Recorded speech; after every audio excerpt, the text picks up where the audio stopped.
Waking up pregnant with a dead woman's baby is one thing. Discovering that dead woman was your identical twin, a sister you never knew existed, is something else entirely.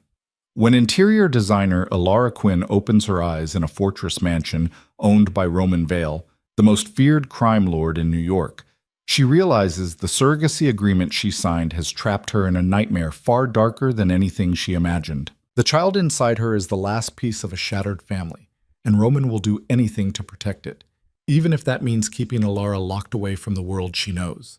If you're hooked, stay until the end. Hit that like button and drop a comment with your city so I can see how far this story travels. The headache came first. Alara Quinn felt it boring into her skull before she even opened her eyes, a dull, persistent throb that pulsed in rhythm with her heartbeat. Her mouth tasted like metal and old pennies.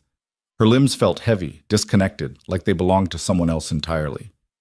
When she finally managed to pry her eyelids open, the light was wrong. Not the flat, grayish glare of her Brooklyn studio apartment where the neighbor's fire escape blocked most of the morning sun. This light was golden, slanting through floor-to-ceiling windows draped in fabric that probably cost more than her monthly rent. The ceiling above her stretched impossibly high, decorated with crown molding so intricate it looked hand-carved. Alara's breath caught. She wasn't home. She tried to sit up and immediately regretted it. Her stomach lurched, and a wave of nausea rolled through her body with enough force to make her collapse back against pillows that felt like clouds. Expensive clouds. The kind of pillows people put in magazines. Easy. The voice came from somewhere to her left, low, male, and completely unfamiliar. Alara's head whipped toward the sound despite the pain it caused. A man stood near the window, backlit by that golden light. Tall, broad-shouldered. His silhouette reminded her of the marble statues she'd studied in art history classes back when she thought she'd end up doing something more creative than staging overpriced condos for real estate agents who barely remembered her name. "Who the hell are you?" Her voice came out rough, scraped raw. The man moved closer, stepping into clearer light, and Alara's chest tightened. He was striking in a way that made her uncomfortable. Not handsome in the safe catalog model sense, but compelling. Sharp cheekbones. A jaw that looked like it had been designed to intimidate. Dark hair pushed back from his forehead. Eyes so pale they were almost colorless, gray or maybe silver, watching her with an intensity that made her skin prickle. "My name is Roman Vale," he said. "You're in my home." "I don't—" Alara tried to sit up again, moving more slowly this time. Her hands went instinctively to her stomach, and that's when she felt it. The slight swell. The subtle fullness that hadn't been there before. Her blood turned to ice. "What did you do to me?" The words came out as a whisper, then louder, sharper. "What the fuck did you do?" Roman Vale didn't flinch. He stood perfectly still, hands clasped loosely in front of him like he was attending a business meeting, rather than watching a woman wake up in his house with no memory of how she got there. "You signed a contract," he said calmly. 3 months ago. A surrogacy agreement facilitated through a private medical clinic. The words hit her like physical blows. Surrogacy. Contract. 3 months. Alara's mind spun backward, grasping for memories through the fog. She remembered the clinic. God, yes, she remembered. A pristine building in Manhattan with floors so polished you could see your reflection. She'd been broke, desperate after her design business collapsed, and her landlord started leaving eviction notices on her door. The compensation they'd offered was obscene. Enough to start over. Enough to stop drowning. She'd signed papers, so many papers, but she'd never gone through with the procedure. She'd backed out at the last minute, hadn't she? Walked out of that clinic and caught the subway back to Brooklyn, telling herself she'd find another way to survive. Except now there was a life growing inside her. "No," Alara said, shaking her head hard enough to make the room tilt. "No, I didn't. I left. I changed my mind." "You were sedated," Roman said, and there was something in his voice now. Not quite regret, but something heavier than simple explanation. "The procedure was completed while you were unconscious." The air left Alara's lungs in a rush. "That's illegal," she managed. Jesus Christ, that's assault. That's why you're here instead of wherever you'd be if you'd woken up alone." Roman moved closer, and Alara instinctively pressed herself back against the headboard. He stopped at the foot of the bed, Those pale eyes locked on hers. The people who did this to you are dead. The clinic has been shut down, and you are carrying a child that is worth more than you can possibly understand. Alara's hands were shaking. She pressed them flat against the silk duvet, trying to ground herself in something real. Whose baby is this? Roman Vale's expression didn't change, but something shifted in the air between them, something cold and sharp. My wife's, he said, and mine. Then where is she? Alara demanded. Where's your wife? Why am I here instead of... She's dead. The words fell like stones into still water. Alara stared at him, trying to process the flatness in his voice, the complete absence of emotion. She died 4 months ago, Roman continued, before she could carry the child herself. The embryo was already created. The surrogacy was arranged, and then the people we trusted to protect this process decided to take shortcuts. By drugging me? Alara's voice cracked. By implanting an embryo in my body without my consent? Yes. No apology, no justification, just that single, stark confirmation. Alara wanted to scream, she wanted to run, but her body felt alien and heavy, and she had no idea where she was or how to get out. You can't keep me here, she said instead, forcing steel into her voice. I don't care who you are or what kind of security you think you have. You can't. I can, and I will. Roman's tone didn't rise, but the authority in it was absolute. Because the moment you step outside these walls, you become a target. The child you're carrying is the heir to everything I've built. And there are people who would kill you both without hesitation to prevent that inheritance. Alara's laugh came out bitter and slightly hysterical. Heir! You're talking about this like it's a throne. Like this is, what, some kind of mafia movie? Roman Vale's expression finally changed. His mouth curved into something that wasn't quite a smile. Close enough, he said. The next few hours passed in a blur of information that Alara's brain kept trying to reject. A doctor came, an older woman with steady hands and kind eyes that didn't quite match the ruthless efficiency with which she examined Alara. Blood pressure, ultrasound. Questions about symptoms and comfort levels delivered in the same calm, clinical tone someone might use to discuss the weather. Alara answered mechanically, her mind spinning in circles. Pregnant. 3 months. No consent.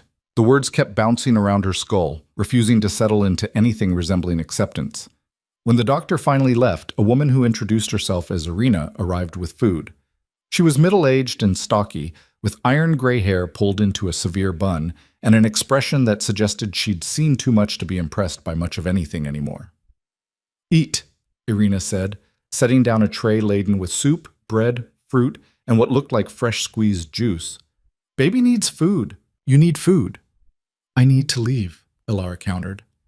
It gave her a look that was almost pitying. You're not prisoner, she said in accented English.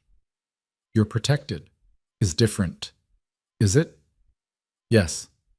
Irina moved toward the door, then paused. Mr. Vale lost wife, lost unborn child, lost future, now has chance at piece of that back. You think he lets that go? You think he lets you go? She left before Alara could respond. The food sat untouched on the tray while Alara stared out the window at manicured grounds that stretched farther than she could see. High walls topped with what she suspected was very sophisticated security. Gardens that probably required a full-time staff. Somewhere in the distance, a fountain. This wasn't a home. It was a fortress. And she was trapped inside it. Matsen. Roman Vale didn't return until evening. Alara had spent the afternoon exploring the bedroom, because it was a bedroom, not a cell, even if the distinction felt purely semantic at this point. Attached bathroom done in marble and gold fixtures. Walk-in closet already stocked with clothes in her size, which was somehow more disturbing than if it had been empty. Windows that didn't open, she discovered after 20 minutes of trying. She was standing at the glass, forehead pressed against the cool surface, when she heard the door open behind her. You should eat. Roman's voice. Alara didn't turn around. You should go to hell. Probably. He moved closer and she caught his reflection in the window glass. Still wearing the same dark suit, though he'd loosened his tie. He looked tired, she realized, lines around his eyes that hadn't been as visible in the morning light. But that doesn't change your situation. My situation. Alara finally turned to face him. You mean being kidnapped and held hostage by a criminal who thinks he can just... I prefer entrepreneur, Roman interrupted mildly. I prefer to call things what they are. His mouth twitched, almost a smile. Almost. You have spirit. My wife would have liked that. The mention of his dead wife, the woman whose baby Alara was apparently carrying, sent a fresh wave of surreal horror through her system. Don't, Alara said sharply. Don't talk about her like we would have been friends. Don't act like this is anything other than what it is. And what is it? Insane, illegal, wrong on every possible level. Roman moved to the tray of food, picked up the untouched soup, and brought it to her. Alara stared at him. I'm not going to eat just because the child needs nutrients. His voice was quiet but implacable. Whatever anger you have toward me, don't take it out on an innocent life. Alara wanted to throw the bowl in his face. She wanted to scream that none of this was her responsibility, that she never agreed to any of it. Instead, she found herself taking the bowl, hating herself for it, but taking it anyway. She sat on the edge of the bed and forced herself to swallow the soup while Roman watched from near the window. It was good, rich and flavorful in a way that made her realize she was actually hungry. She finished half the bowl before her stomach couldn't handle any more. Who was she? Alara asked finally. Your wife. Roman was quiet for so long she thought he might not answer. Then, her name was Isabel. She was brilliant, fierce. She had a gift for seeing through lies, which made her dangerous to the right people. He paused. Wrong people, I suppose, depending on your perspective. How did she die? Car accident. The words came out flat. Except it wasn't an accident. It was an execution designed to look like one. Alara's fingers tightened on the soup bowl. And you want to bring a child into this? Into whatever world you live in, where people get murdered and made to look like accidents? I want my son to live. Roman's eyes met hers, and there was something burning in those pale depths, something that looked almost like pain. I want him to know his heritage, to grow up strong and protected and aware of exactly what threats exist in this world. My wife is gone, but part of her is still here. His gaze dropped to Alara's stomach. I won't lose that too. The intensity in his voice made Alara's skin prickle. You keep saying him, she said. How do you even know it's a boy? We had genetic testing done on the embryo before it was implanted. A son. Roman's expression softened almost imperceptibly. Isabel wanted a son first. She had names picked out, a whole future planned. Something twisted in Alara's chest, something that felt dangerously close to sympathy, which she absolutely could not afford to feel for this man. I'm sorry she's dead, Alara said carefully. I'm sorry you lost her, but that doesn't give you the right to imprison me, to force me into this. You're right. Roman's agreement caught her off guard. It doesn't. But whether I have the right or not is irrelevant at this point. You're here. You're carrying my child, and I will do whatever is necessary to protect you both. Even if I don't want your protection? Especially then. Alara set the soup bowl aside and stood, facing him fully. You can't keep me locked up for 9 months. You can't. I can, and I will. Roman moved closer, and despite every instinct screaming at her to back away, Alara held her ground. But I'd prefer not to make this a war between us. You're intelligent. You're resourceful. Given time, you'll see that cooperation serves you better than constant resistance. Cooperation?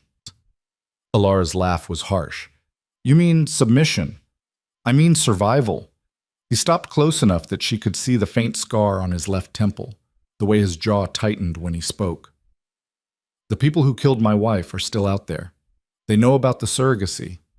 They know about you. If they find you, they will eliminate the threat you represent without a second thought. Then maybe you should let me go somewhere safe, somewhere far away from you and your criminal empire. There is nowhere safe. Roman's voice dropped lower. Not anymore. The moment that embryo was implanted, you became part of this whether you wanted to be or not. The only question now is whether you survive it. Alara wanted to argue, to insist that he was exaggerating, that there had to be another way, but something in his eyes told her he wasn't lying. How long? She asked quietly. How long what? How long until I can leave? Roman was silent for a moment. After the baby is born, he said finally, when the immediate danger has passed and appropriate security measures are in place. You'll be compensated generously for your time and cooperation, enough to start whatever life you want, wherever you want to start it. And the baby? Stays with me. Of course. Alara didn't know why she'd even asked. So I'm just an incubator, she said bitterly, a walking womb you need to keep alive for 9 months. Something flickered across Roman's face, anger maybe, or something else she couldn't quite identify. You're the woman carrying my son, he said quietly. That makes you invaluable, but it doesn't make you disposable. Before Alara could respond, he turned and walked to the door. Irina will bring you dinner in a few hours. If you need anything, there's a call button by the bed. What if what I need is freedom? Roman paused in the doorway, his back to her. Then you'll have to settle for safety instead. He left, and the lock engaged with a soft click that sounded like a prison door slamming shut. Alara didn't sleep that night. She lay in the massive bed, staring at the ceiling, trying to make sense of the impossible situation she'd found herself in. Every time she closed her eyes, she saw Roman Vale's face, those pale, unreadable eyes, the absolute certainty in his voice when he talked about keeping her here. She'd been poor before, desperate even, but she'd always had her freedom. Now she had luxury and safety and a child growing inside her that wasn't supposed to be there. The cruelty of it made her want to scream. Around 3 a.m, she gave up on sleep entirely and went to the window. The grounds were lit by subtle landscape lighting that made everything look like a stage set, beautiful and artificial and completely removed from reality. She pressed her hand against her stomach, still barely rounded, but undeniably present. This isn't your fault, she whispered to the life inside her. Whatever happens, this isn't your fault. The baby, because that's what it was now, whether she'd chosen it or not, didn't respond. But Alara felt the weight of responsibility settling onto her shoulders anyway. She'd spent her entire life trying to build something that mattered. A career. A reputation. A future that belonged to her alone. Now her body belonged to someone else's vision of what should be. The unfairness of it burned in her throat like acid. Morning came with Irina and another tray of food. Eat, the older woman said, setting it down with the same no-nonsense efficiency as before. Doctor says you must gain weight. Baby is small. The baby is 3 months old, Alara said. Of course it's small. Irina gave her a look that suggested she didn't appreciate sass with her morning deliveries. Mr. Vale says you can walk grounds today. Fresh air is good. Alara sat up straighter. I can go outside? With escort, security. Irina moved to the closet and started pulling out clothes. It's dangerous for you to be alone, but fresh air is important. It wasn't freedom, but it was something. Alara found herself showering and dressing with more care than she had in months. The clothes fit perfectly, designer labels she recognized from magazine spreads. Everything soft and expensive and carefully chosen for a pregnant woman's comfort. The attention to detail was almost worse than if they'd just thrown random clothes at her. When she emerged from the bathroom, a man was waiting in the bedroom. Young, maybe mid-20s, with dark hair and watchful eyes. He nodded politely. Miss Quinn, I'm Marcus. I'll be accompanying you this morning. You mean guarding me? His expression didn't change. Escorting. Mr. Vale's orders. Of course they are. The grounds were even more impressive up close. Manicured lawns. Flowering gardens that probably required an army of gardeners. The fountain she'd glimpsed from the window turned out to be a massive marble installation featuring some kind of mythological scene she couldn't quite identify. Everything was beautiful. Everything felt like a cage. Marcus kept a respectful distance, but never let her get more than a few feet ahead. Alara tested the boundaries, walking faster, changing direction suddenly. He matched her every move without apparent effort. How long have you worked for Roman Vale? She asked finally. 5 years. And what exactly do you do? Security. That's vague. Marcus almost smiled. It's meant to be. They walked in silence for a while. Alara tried to memorize the layout, exits, weak points, anywhere that might offer an opportunity to escape. But the walls were high, the security cameras were everywhere, and she suspected there were things she wasn't seeing. Sensors, guards, measures designed to be invisible until someone tried to breach them. "Is it true?" she asked abruptly. "What he said about people wanting to kill me?" Marcus hesitated, and in that hesitation, Alara found her answer. "There are people who would see Mr. Vale's line ended," he said carefully. "The child you carry represents continuity, legacy. Some would view that as threat enough to act. So I'm bait." "No." Marcus's voice was firm. "You're protected. There's a difference." "Not from where I'm standing." They'd circled back toward the house. Alara could see the massive structure rising against the morning sky, all stone and glass and architectural ambition, a mansion built to impress and intimidate in equal measure. Roman Vale was standing on one of the terraces, phone pressed to his ear. Even from this distance, Alara could read the tension in his shoulders, the sharp gestures as he spoke. Whatever conversation he was having, it wasn't pleasant. Marcus noticed her looking. "He carries a lot," he said quietly. "More than most people see. I'm sure running a criminal empire is very stressful. He protects people." There was an edge to Marcus's voice now. "Hundreds of families depend on the stability he maintains, the order he enforces. You see a crime lord. I see a man who holds together something that would tear itself apart without him." Alara turned to study the younger man's face. "You believe in him." "I'm alive because of him." Marcus met her eyes. "So are a lot of other people. Whatever you think you know about Mr. Vale, you're only seeing part of the picture." Before Alara could respond, Roman appeared at the terrace railing. He said something into his phone, then ended the call and descended the stone steps toward them. "Miss Quinn." His greeting was formal. "I trust the grounds are adequate?" "They're a very pretty prison," Alara replied. Roman's expression didn't change, but she saw Marcus tense slightly beside her. "I need to speak with you," Roman said. "Something's come up."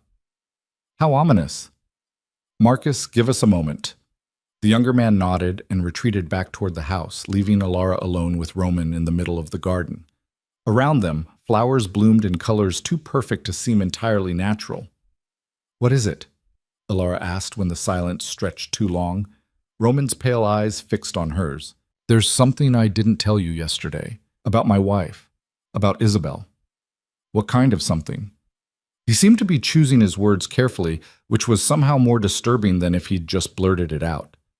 "The genetic testing we had done before the embryo was implanted, it revealed something unexpected, a marker that appeared in both the maternal and paternal DNA." He paused. "Specifically, a marker that suggested Isabel had a sibling, a twin." Alara's world tilted. "That's impossible. You said she was an only child, yes. That's what we believed." Roman took a step closer. "But the genetic evidence was irrefutable. Somewhere she had a twin sister, separated at birth most likely." The implication hit Alara like a physical blow. "No," she said. "No, you can't be suggesting—" "When the clinic sent me your information after the procedure was completed without your consent, I had my people look into your background, your genetics." Roman's voice was steady, but there was something almost gentle in it now. "Alara, you're not just a random surrogate. You're Isabel's biological twin sister." The words didn't make sense. They couldn't make sense. "That's insane," Alara whispered. "I would know.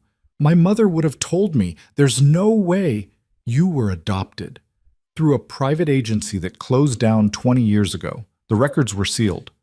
How do you— I have resources. And once I suspected the connection, I had the genetic testing redone.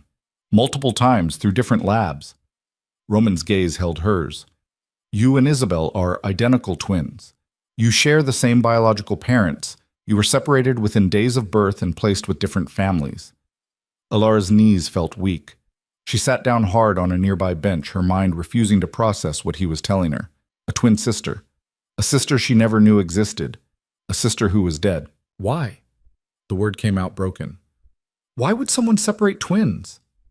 "I don't have all the answers yet, but I'm looking." Roman sat beside her, careful to leave space between them. "What I do know is that the child you're carrying is connected to both of us now. Genetically, you're his aunt. But you're also the woman bringing him into this world. Alara pressed her hands to her face, trying to breathe through the panic rising in her chest. This is too much. I can't. I know. And there was something in Roman's voice now that she hadn't heard before, something that almost sounded like understanding. But it's the truth, and you deserve to know it. She looked at him through her fingers, this man who'd turned her entire life inside out in the space of 24 hours. Did you know? She asked. When you found out I was the surrogate they'd used, did you know who I was? Not immediately, but once I saw your face, he trailed off. You look exactly like her. It's why I was certain even before the tests came back. Alara thought about the reflection she'd seen in the bathroom mirror this morning, the face she'd lived with her entire life. Apparently someone else had lived with the same face, someone who was dead now. I want to know about her, Alara said quietly. If she was my sister, if I had a twin I never got to meet, I want to know who she was. Roman was quiet for a long moment. Then I'll tell you, he said finally. Everything. And for the first time since Alara had woken up in this strange, beautiful prison, something inside her shifted. She was still trapped, still pregnant with a child she hadn't chosen to carry, still at the mercy of a man who lived by rules she didn't understand. But now there was a connection, a thread leading back to someone who shared her blood, her face, her very DNA, a sister she'd never known, but who had somehow brought her to this impossible moment. Alara looked down at her hands, at the slight swell of her stomach beneath the expensive clothes someone else had chosen for her. Whatever happened next, nothing would ever be the same. The question was whether she was strong enough to survive the transformation. Roman kept his promise that same afternoon. He led Alara to a room she hadn't seen before, a study lined floor to ceiling with books that actually looked red rather than decorative. Leather armchairs flanked a fireplace that probably cost more than Alara's entire former apartment building. On the mantel sat a collection of photographs in silver frames. Alara's breath caught when she saw them. The woman in the photos had her face, her eyes, her mouth. Even the way she smiled, slightly crooked, like she was in on a joke no one else understood, was identical to the expression Alara saw in her own mirror every morning. That's impossible, Alara whispered, moving closer. Her fingers hovered over one of the frames but didn't quite touch. We can't look that much alike. Identical twins often do. Roman stood beside her, his gaze fixed on the same photograph. It showed the woman, Isabel, laughing at something off camera, her hair caught mid-movement by the wind. She wore jeans and a sweater, nothing fancy, but she looked vibrant, alive. That was taken in Vermont. She loved the mountains, said they made her feel small in a good way. Alara forced herself to look at the other photos. Isabel at a formal event in an evening gown, Roman's hand at her waist. Isabel curled up with a book, glasses perched on her nose. Isabel in what looked like a professional setting, gesturing emphatically at someone outside the frame. Each image felt like looking at a version of herself she'd never been. Polished, confident, loved. Tell me about her, Alara said, finally tearing her gaze away from the photographs. Not just facts. Tell me who she was. Roman moved to one of the armchairs and gestured for Alara to take the other. She sat, suddenly exhausted despite having done nothing all day but walk the grounds and try not to have a breakdown. She was stubborn, Roman began, a ghost of a smile touching his mouth. Infuriatingly stubborn. Once she made up her mind about something, you could present her with every logical argument in the world and she'd still do exactly what she wanted. Sounds difficult. She was. But she was also brilliant at reading people. She could walk into a room and within 10 minutes tell you who was lying, who was afraid, who was dangerous. He leaned back, his pale eyes distant. That's how we met. She was working as a consultant for a law firm I had business with. I tried to manipulate the negotiation, and she called me out in front of everyone. Despite everything, Alara felt a flicker of interest. What did you do? I was furious. No one spoke to me that way. Roman's smile widened slightly. So naturally, I asked her to dinner. Naturally. She said no, told me I was exactly the kind of man her mother warned her about. He paused. Then she showed up at my office 2 days later and told me she'd reconsidered. Said she was curious whether I was actually as dangerous as I pretended to be. Alara found herself leaning forward despite her better judgment. And was he? Were you? Roman's expression shifted, something darker sliding across his features. More than she realized at first. But by the time she understood the full scope of what I did, she was already in too deep. His jaw tightened. I gave her multiple opportunities to leave, to walk away before it became complicated. She refused every single one. Why? She said everyone deserved a chance at redemption, even people like me. Roman's voice had gone quiet. She believed that if I wanted to build something legitimate, something that could help people instead of just extracting from them, she could guide me toward it. She thought love could change someone's fundamental nature. Could it? Roman was silent for a long moment. I was trying to find out when she died. The rawness in his voice made Alara's chest ache. She pushed the feeling away, reminding herself that this man had still kidnapped her, still held her prisoner, regardless of what grief he carried. You said she was murdered, made to look like an accident. A car crash on a mountain road. Brake lines cut, steering compromised. By the time I got there, he stopped, his hands clenching on the armrests. She was already gone, our unborn child with her. Alara's hand went instinctively to her stomach. But the embryo, we'd created several during the IVF process. Standard procedure. They were in storage at the clinic. Roman's gaze sharpened on her. 3 months after Isabel's death, I decided to move forward with the surrogacy anyway. I wasn't ready to let go of the last piece of her I had left. So you found someone to carry your child. I found a reputable agency, vetted candidates carefully, made sure everything was legal and consensual. His expression hardened. What I didn't account for was corruption inside the clinic itself. Someone on my payroll feeding information to my enemies, someone who saw an opportunity to sabotage the process. Alara's mind raced. They implanted the embryo in me specifically because I'm her twin. I believe so, though I'm still trying to determine who orchestrated it and why. Roman leaned forward, elbows on his knees. What I do know is that the moment you became pregnant with my child, you became a target. Killing you eliminates the heir. Kidnapping you provides leverage against me. Either scenario serves my enemies well. Then why not just terminate the pregnancy? Alara asked bluntly. Why drag me here? Why go through all this? Roman's pale eyes met hers with an intensity that made her breath catch. Because that child is all I have left of Isabel. And now that I know you're her twin, that genetically you're his family too, I can't treat you as expendable. He paused. Even if that would be simpler. Alara didn't know what to say to that. The pragmatic cruelty of it collided with something that almost sounded like humanity, creating a cognitive dissonance she couldn't quite parse. Before she could respond, the door to the study opened. Marcus appeared, his expression tight. Sir, we have a situation.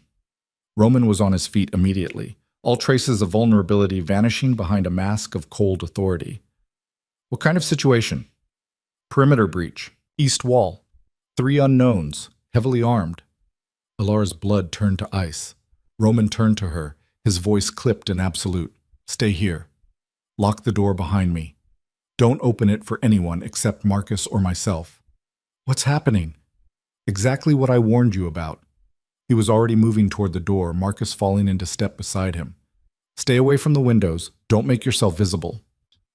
Then they were gone, and Alara was alone in the study with photographs of her dead twin sister staring at her from the mantel. For a moment, she couldn't move, couldn't breathe. The reality of her situation, not just trapped but actively hunted, crashed over her with enough force to make her knees weak. Then survival instinct kicked in. Alara locked the door as Roman had ordered, then moved away from the windows. She could hear shouting somewhere in the distance, the unmistakable crack of gunfire. Her heart hammered against her ribs. The baby. She had to protect the baby. The thought came unbidden, instinctive. This child might not have been her choice, but it was real, growing inside her, depending on her. Alara pressed herself into the corner farthest from any exterior wall and tried to slow her breathing. Panic wouldn't help.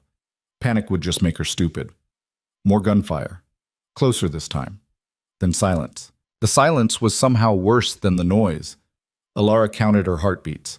100, 200. She'd lost track somewhere around 400 when she heard footsteps in the hallway outside. Heavy, deliberate. She held her breath. A knock on the door, 3 sharp raps. "Miss Quinn, it's Marcus. You can open the door."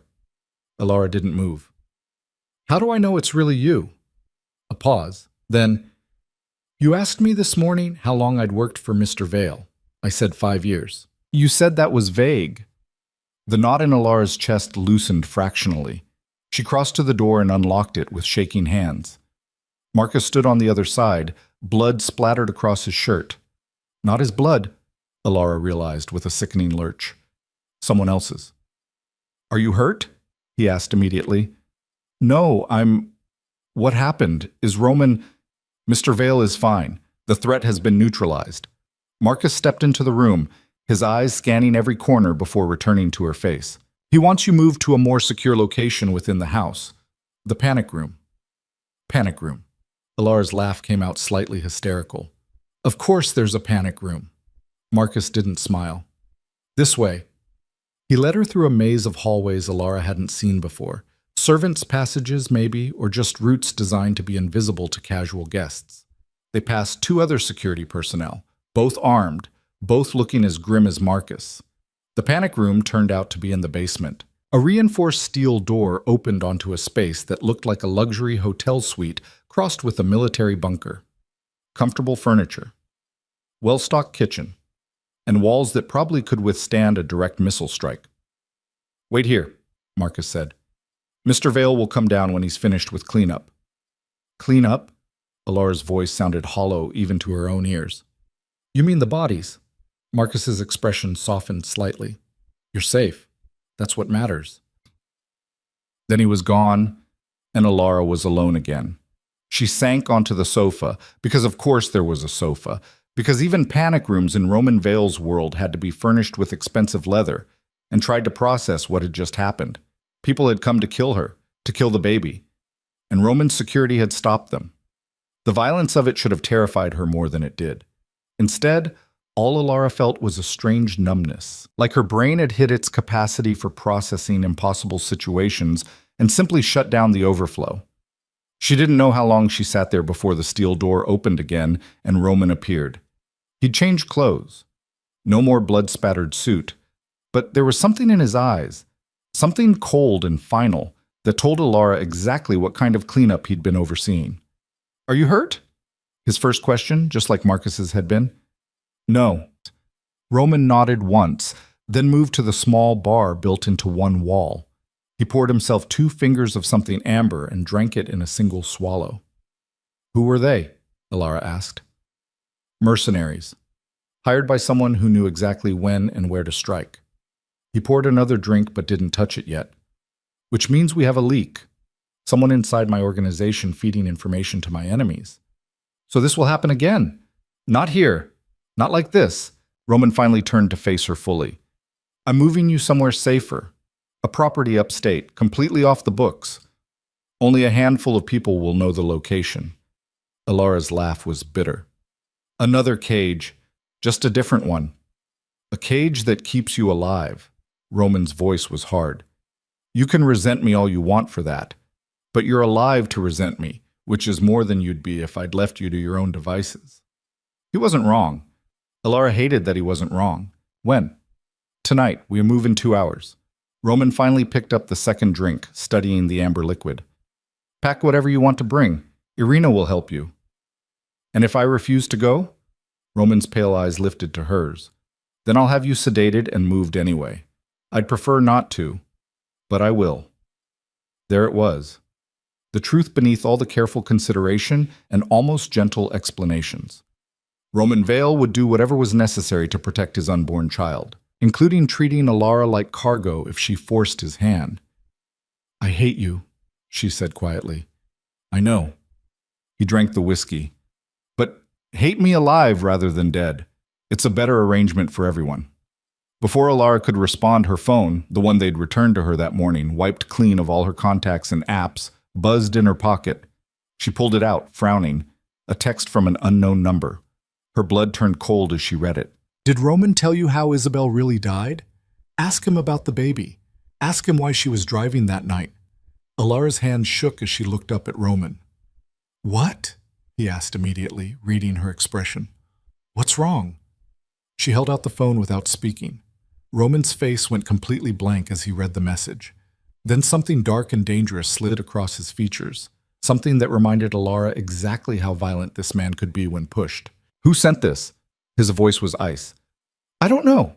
Unknown number. Roman pulled out his own phone, barking orders at whoever answered on the other end. Trace the number, find the source, lock down all communications. He ended the call and looked at Alara with an expression she couldn't quite read. Whatever they're trying to imply. Just tell me the truth, Alara interrupted. Was Isabel pregnant when she died? Beyond the embryos you'd already created? Roman's silence was answer enough. She was 14 weeks along, he said finally. We'd just started telling people. She was driving to meet her doctor for a routine checkup when the accident happened. Alara's mind raced. But you said the embryos were created during IVF. Why would you need IVF if she was already pregnant? The IVF was earlier, before she conceived naturally. Roman's jaw was tight. We'd been trying for years. Multiple rounds of treatment.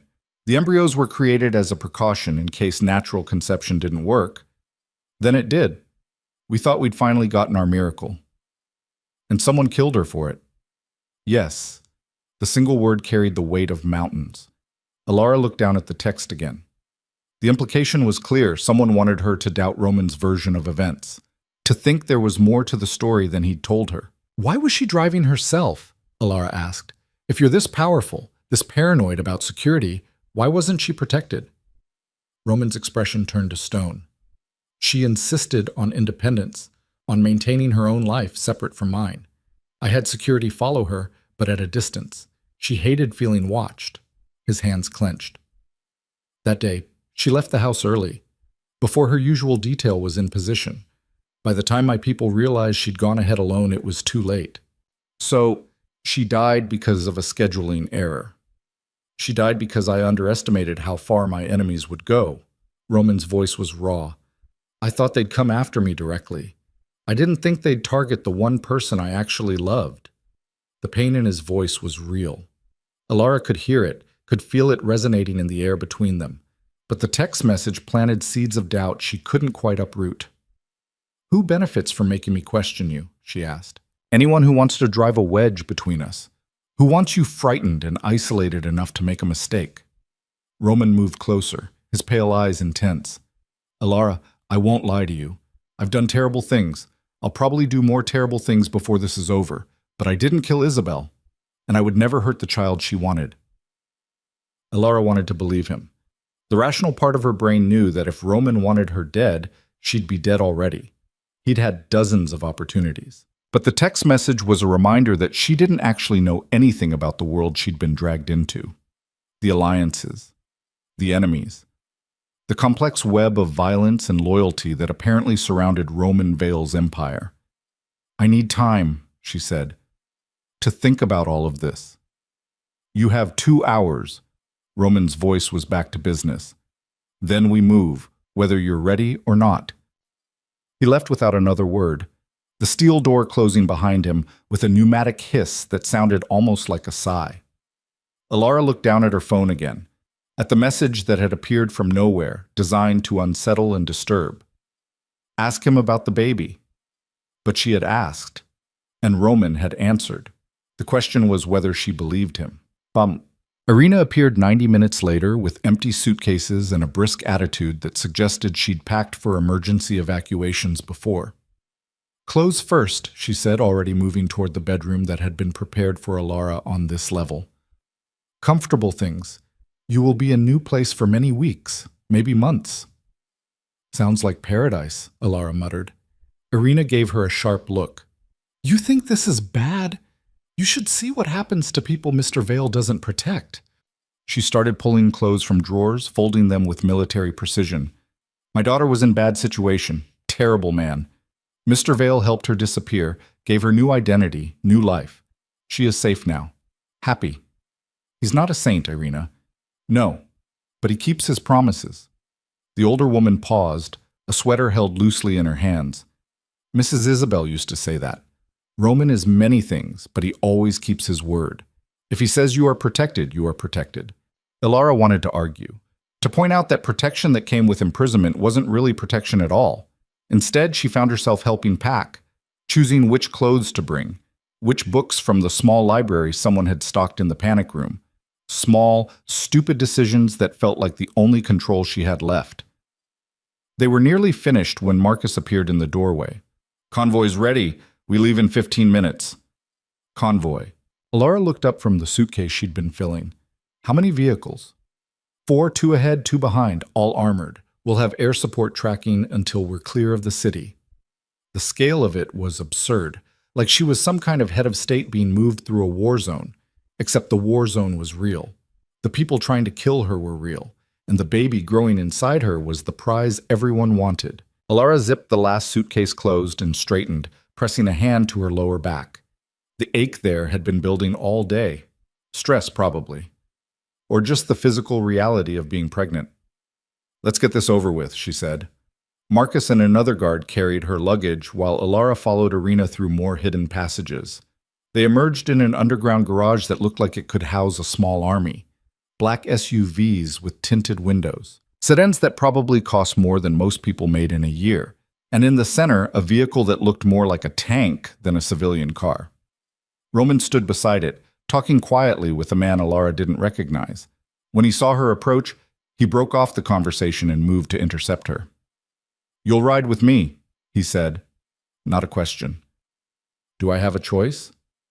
Not particularly. At least he was honest about it. Roman opened the rear door of the armored vehicle and gestured for Ilara to climb in. The interior was surprisingly comfortable. Leather seats, climate control, enough legroom that even someone tall wouldn't feel cramped. Ilara buckled herself in while Roman slid in beside her. The door closed with a heavy thunk that sounded like a vault ceiling. 2 hours, Roman said to the driver. "Stay on the route we discussed. No deviations." "Yes, sir." The convoy pulled out in precise formation. 2 vehicles ahead, the armored car in the middle, 2 more behind. They moved through the underground garage toward what looked like a solid wall, until it slid open, revealing a private road that bypassed the main gates entirely. Ilara watched the mansion disappear behind them through the tinted windows. Part of her felt relief at leaving. Another part whispered that she was just trading one cage for another. They drove in silence for the first 30 minutes. The city gave way to suburbs, then to stretches of highway bordered by forests that looked black in the darkness. Ilara kept her eyes on the window, watching the world slide past. "You should try to sleep," Roman said eventually. "It's a long drive." "I'm not tired." "You're exhausted. I can see it." Ilara turned to look at him. In the dim light from the dashboard, his face was all sharp angles and shadows. He looked tired too, she realized. The kind of bone-deep weariness that came from carrying too much for too long. "How do you do it?" she asked. "Live like this constantly, always waiting for the next attack." Roman was quiet for a moment. "You get used to it. The hypervigilance becomes normal. You learn to sleep light, react fast, trust no one completely." He glanced at her. "It's not a life I'd wish on anyone." "But it's the life you're forcing on me." "Only temporarily, until the threat is neutralized and appropriate measures are in place." "You keep saying that. But what if the threat is never neutralized? What if this is just how things are in your world?" Roman's jaw tightened. "Then I'll make sure you and the child are protected anyway, whatever that requires." His certainty should have been comforting. Instead, it just reminded Ilara how completely her autonomy had been stripped away. She turned back to the window, watching the dark trees blur past. Somewhere out there was her old life. Her tiny apartment with the broken dishwasher and the view of the neighbor's brick wall. Her portfolio of design work that had never quite translated into stable income. The freedom to make her own terrible decisions. All of it felt like it belonged to someone else now. "I want to know more about her," Ilara said abruptly. "About Isabel, what she liked, what she hated, everything." Roman shifted beside her. She could feel his gaze on her profile. "Why?" "Because she was my sister. Because I have a right to know who she was." Ilara finally looked at him again. "And because if I'm going to carry her child, I want to understand what kind of person she was. What she would have wanted for him." Something in Roman's expression softened fractionally. She loved old movies. The black and white ones from the 40s and 50s. She said modern films were too polished, too self-aware. He paused, seeming to gather memories. She collected vintage jewelry. Not expensive pieces, just things with history. She'd spend hours in antique shops looking for brooches or earrings with stories attached. Alara felt a strange pang in her chest. She'd always been drawn to vintage things too, old buildings with character, furniture with wear marks that told stories. What else?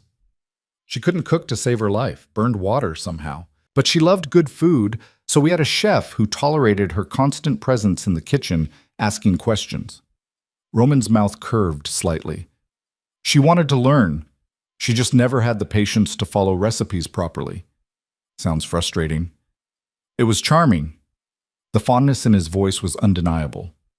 Everything about her was charming, even the parts that should have been annoying. They talked for the next hour, Roman sharing pieces of Isabel's life while Alara listened, hungry for details about the sister she'd never known. The woman who shared her DNA but had lived a completely different existence. Isabel had been bold where Alara was cautious, confident where Alara second-guessed herself.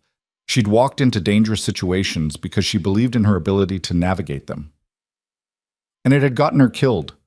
The thought sobered Alara, reminded her that whatever similarities she shared with her twin, their outcomes had diverged sharply. Isabel was dead. Alara was alive. And the child that should have been Isabel's was growing inside Alara's body instead. The cosmic cruelty of it made her want to scream. Instead, she pressed her hand to her stomach and felt the slight swell there. Real. Undeniable. "We're close," the driver said from the front seat. Alara looked out the window. They'd left the highway some time ago, now traveling on increasingly narrow roads through dense forest. No streetlights, no other vehicles, just darkness and trees. Finally, the convoy turned onto a private drive marked only by a stone pillar with no signage. They followed it for another 10 minutes before a house appeared through the trees. Calling it a house felt inadequate. It was a sprawling compound built into the hillside, all stone and glass and architectural ambition. Lights glowed from within, warm against the cold darkness outside. The convoy pulled up to the main entrance. Guards emerged from the shadows. More security, Alara realized. This place was just as fortified as the mansion, just better hidden. Roman climbed out first, then offered Alara his hand. She ignored it and got out on her own, immediately regretting it when her stiff legs nearly buckled. Roman caught her elbow, steadying her. "Stubborn," he muttered. "Independent," Alara corrected. His mouth twitched, almost a smile. The interior was beautiful in a way that felt more lived in than the mansion. Comfortable furniture, artwork that looked chosen for personal taste rather than investment value, a stone fireplace with logs already crackling. "Master suite is upstairs," Roman said, leading her through the main room. "Your things are already being unpacked. There's a nursery being prepared in the adjacent room." Alara stopped walking. "A nursery? You're already planning for after the birth." "Of course." Roman turned to face her. "Did you think I wouldn't?" "I thought—" Alara stopped, not sure what she'd thought. "I assumed you'd have the baby somewhere else, a hospital, somewhere professional. We'll have a full medical team here when the time comes, but I want my son born somewhere safe, somewhere I control." His gaze was steady. "This is his home, Alara. It's yours too, for as long as you're carrying him."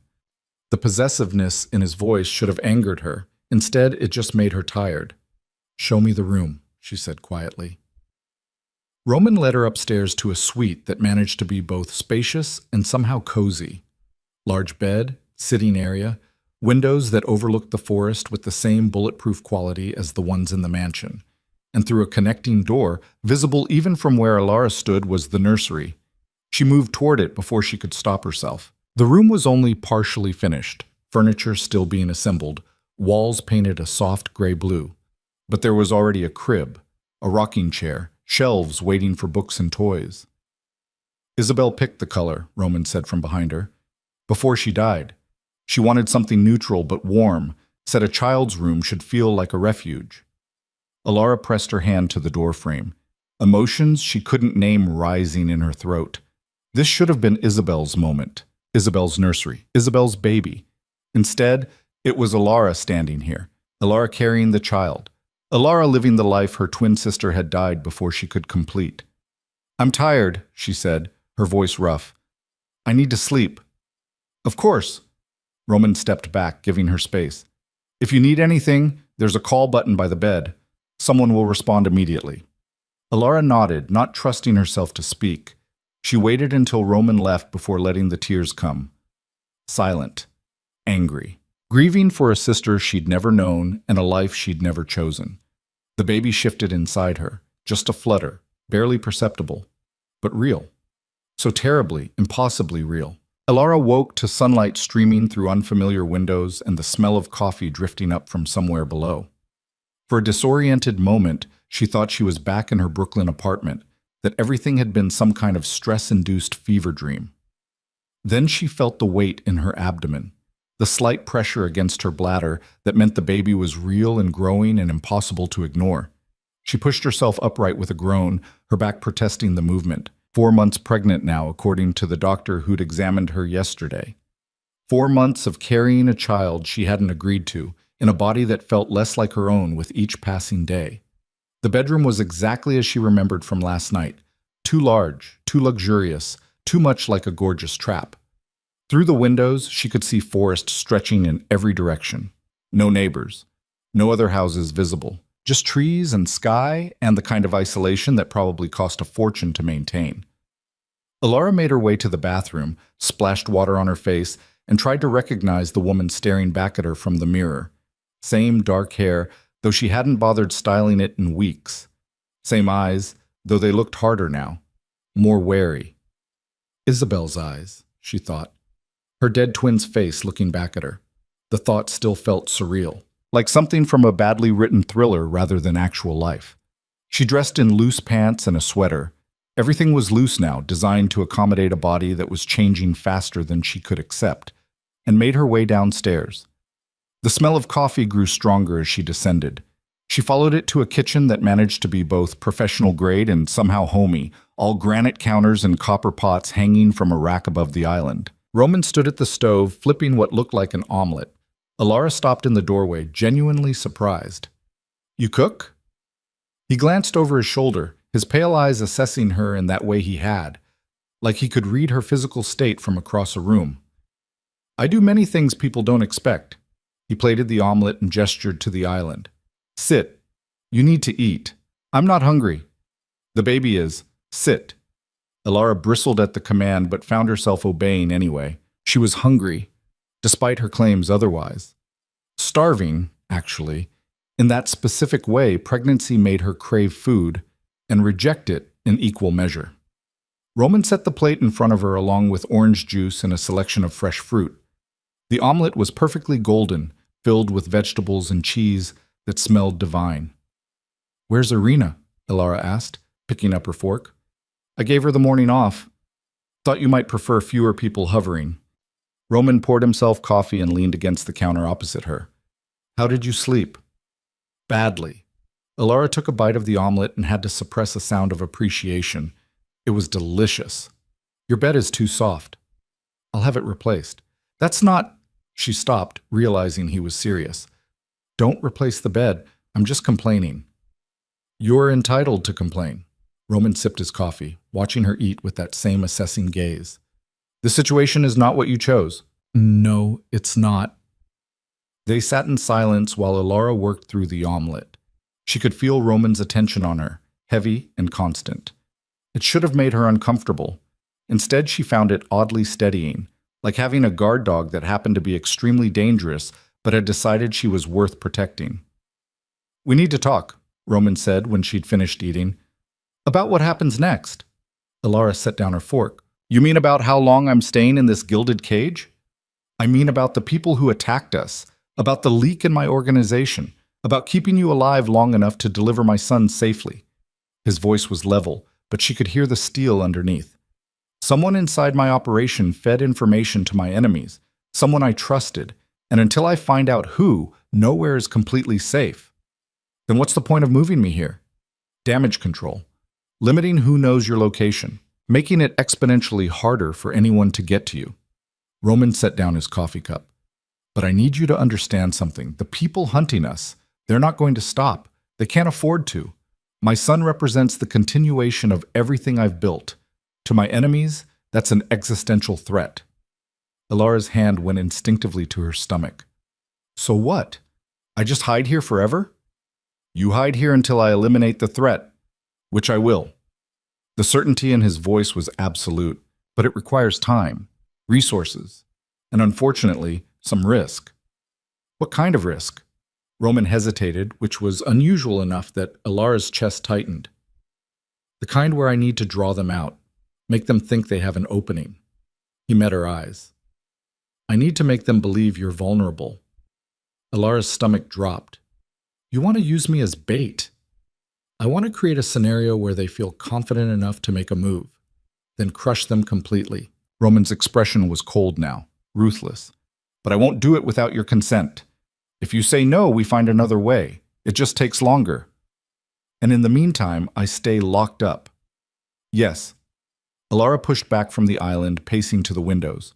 The forest outside looked peaceful, deceptively safe. What exactly would this scenario involve? A controlled exposure. You'd appear to be alone, inadequately guarded. We'd leak the information through channels I know are compromised. When they strike, my people will be ready. Roman moved closer but didn't touch her. The risk is real, but so is the protection. I won't let them take you. You can't guarantee that. No, but I can make the odds extremely favorable. Ilara turned to face him, studying this man who'd upended her entire existence. He looked different in the morning light, less like a crime lord from a movie and more like someone who'd been carrying impossible weight for too long. Why should I trust you? Because if I wanted you dead, you would be. Because I've had 100 opportunities to eliminate you as a complication, and I've chosen protection instead. His jaw tightened. And because, despite what you think of me, I keep my promises. I promise to keep you safe. I will. Ilara wanted to argue, to point out all the ways he'd already failed to keep her safe by dragging her into this nightmare in the first place. But the baby shifted inside her, stronger now than it had been even a week ago, and she thought about spending the next 5 months trapped in this beautiful prison, waiting for threats that might never materialize into actual attacks. How long? She asked. If I agree to this insane plan, how long until it's over? Days? Maybe a week? They'll move fast once they think they have an opportunity. And then? And then I make sure they can never threaten my family again. The way he said family made something twist in Ilara's chest. Any of them. She should say no. Every rational instinct screamed at her to refuse, to take the safer option even if it meant longer imprisonment. But Ilara was tired of being afraid, tired of feeling like prey. And some angry, reckless part of her wanted to face the people hunting her head-on rather than hiding forever. I have conditions, she said. Roman's expression didn't change, but she saw something shift in his eyes. Respect, maybe? Or recognition? Name them. I want to know everything. The plan, the backup plans, who's involved. No more information on a need-to-know basis. Ilara crossed her arms. And when this is over, when the threat is gone, I want real freedom to decide what happens next, not just your version of safe. Agreed. No hesitation. Just like that? You're the one taking the risk. You deserve transparency. Roman pulled out his phone. I'll have Marcus bring up the operational details. We meet in an hour to go over everything.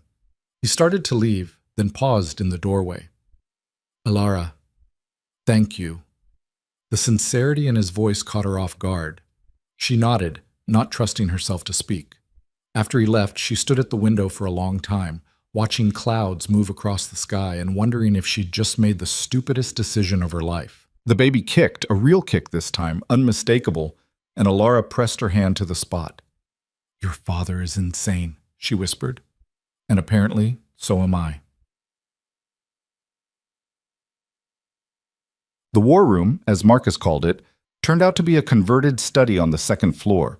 Maps covered one wall, computer monitors on another, a conference table in the center surrounded by chairs that had probably hosted dozens of illegal strategy sessions.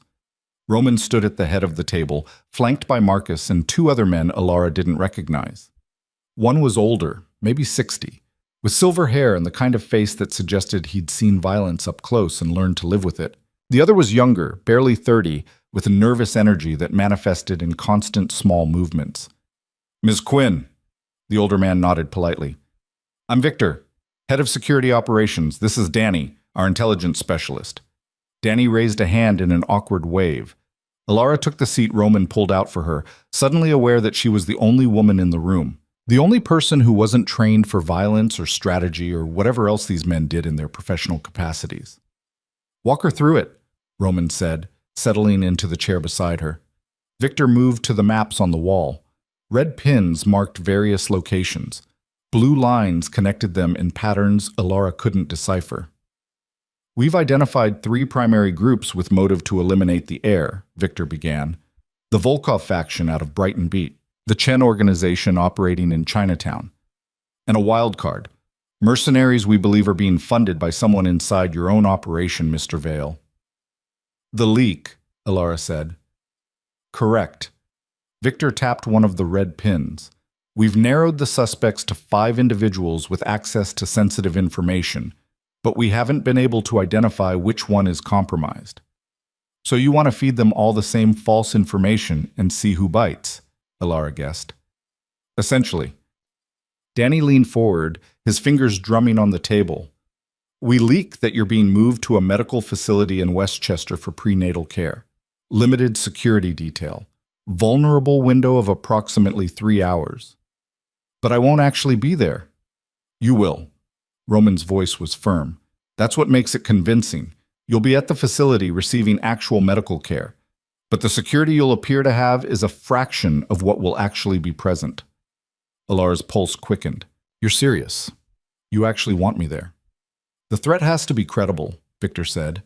"If you're not present, they'll suspect a trap. But with you there, they'll commit fully. Bring their best people. Give us a chance to eliminate the threat permanently." "By eliminate, you mean kill." Victor's expression didn't change. "Yes." The bluntness of it was almost refreshing. No euphemisms, no pretending this was anything other than what it was. "Show me the facility," Alara said. Danny pulled up blueprints on one of the monitors. A medical building, 3 stories, surrounded by parking and what looked like well-maintained grounds. Standard suburban medical complex. "You'll enter through the main entrance with 1 visible guard," Danny explained. "Appear to go to the 3rd floor for your appointment. In reality, you'll be in a reinforced exam room with concealed positions for our people." "How many?" 15 inside the building. Another 20 in surrounding positions. Sniper support on adjacent rooftops. Air assets on standby. Victor's tone was matter-of-fact. "If they come for you, we'll be ready." Alara studied the blueprints, trying to find the flaws in the plan. There had to be flaws. There were always flaws. What if they don't take the bait? What if they realize it's a trap? "Then we've lost nothing except time," Roman said, "and we move to more aggressive measures." "What kind of measures?" His pale eyes met hers, and she saw the predator beneath the careful civility. "The kind I'd prefer not to discuss in front of you." "Fair enough." "When?" Alara asked. 3 days? Roman leaned back in his chair. "We start leaking information tomorrow through multiple channels. Give them time to plan. Then we execute." 3 days. 72 hours to prepare for people to try to kill her while Roman's private army waited in the shadows. "I want a weapon," Alara said abruptly. The room went silent. "Absolutely not," Roman said. "Why? Because you don't trust me not to shoot you?" "Because you're not trained. You'd be more likely to hurt yourself than defend yourself effectively." Alara leaned forward, matching his intensity. "Then train me. I have 3 days. Teach me enough to not be completely helpless if something goes wrong." "Nothing will go wrong." "You can't promise that." "You said so yourself."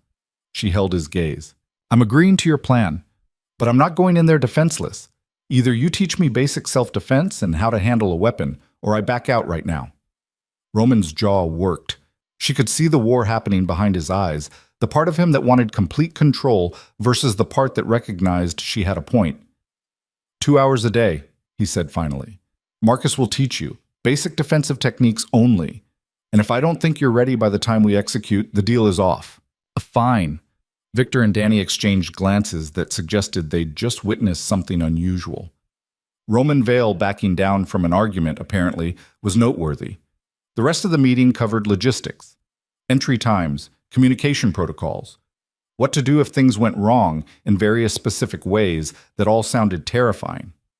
By the time they finished, Alara's head was spinning with information, guard rotations, extraction routes, code words that meant everything from proceed as planned to abort immediately. Get some rest, Roman said as the others filed out. Training starts tomorrow morning.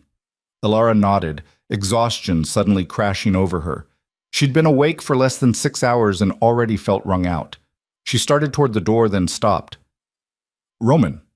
He looked up from the papers he'd been organizing. Why are you doing this, really?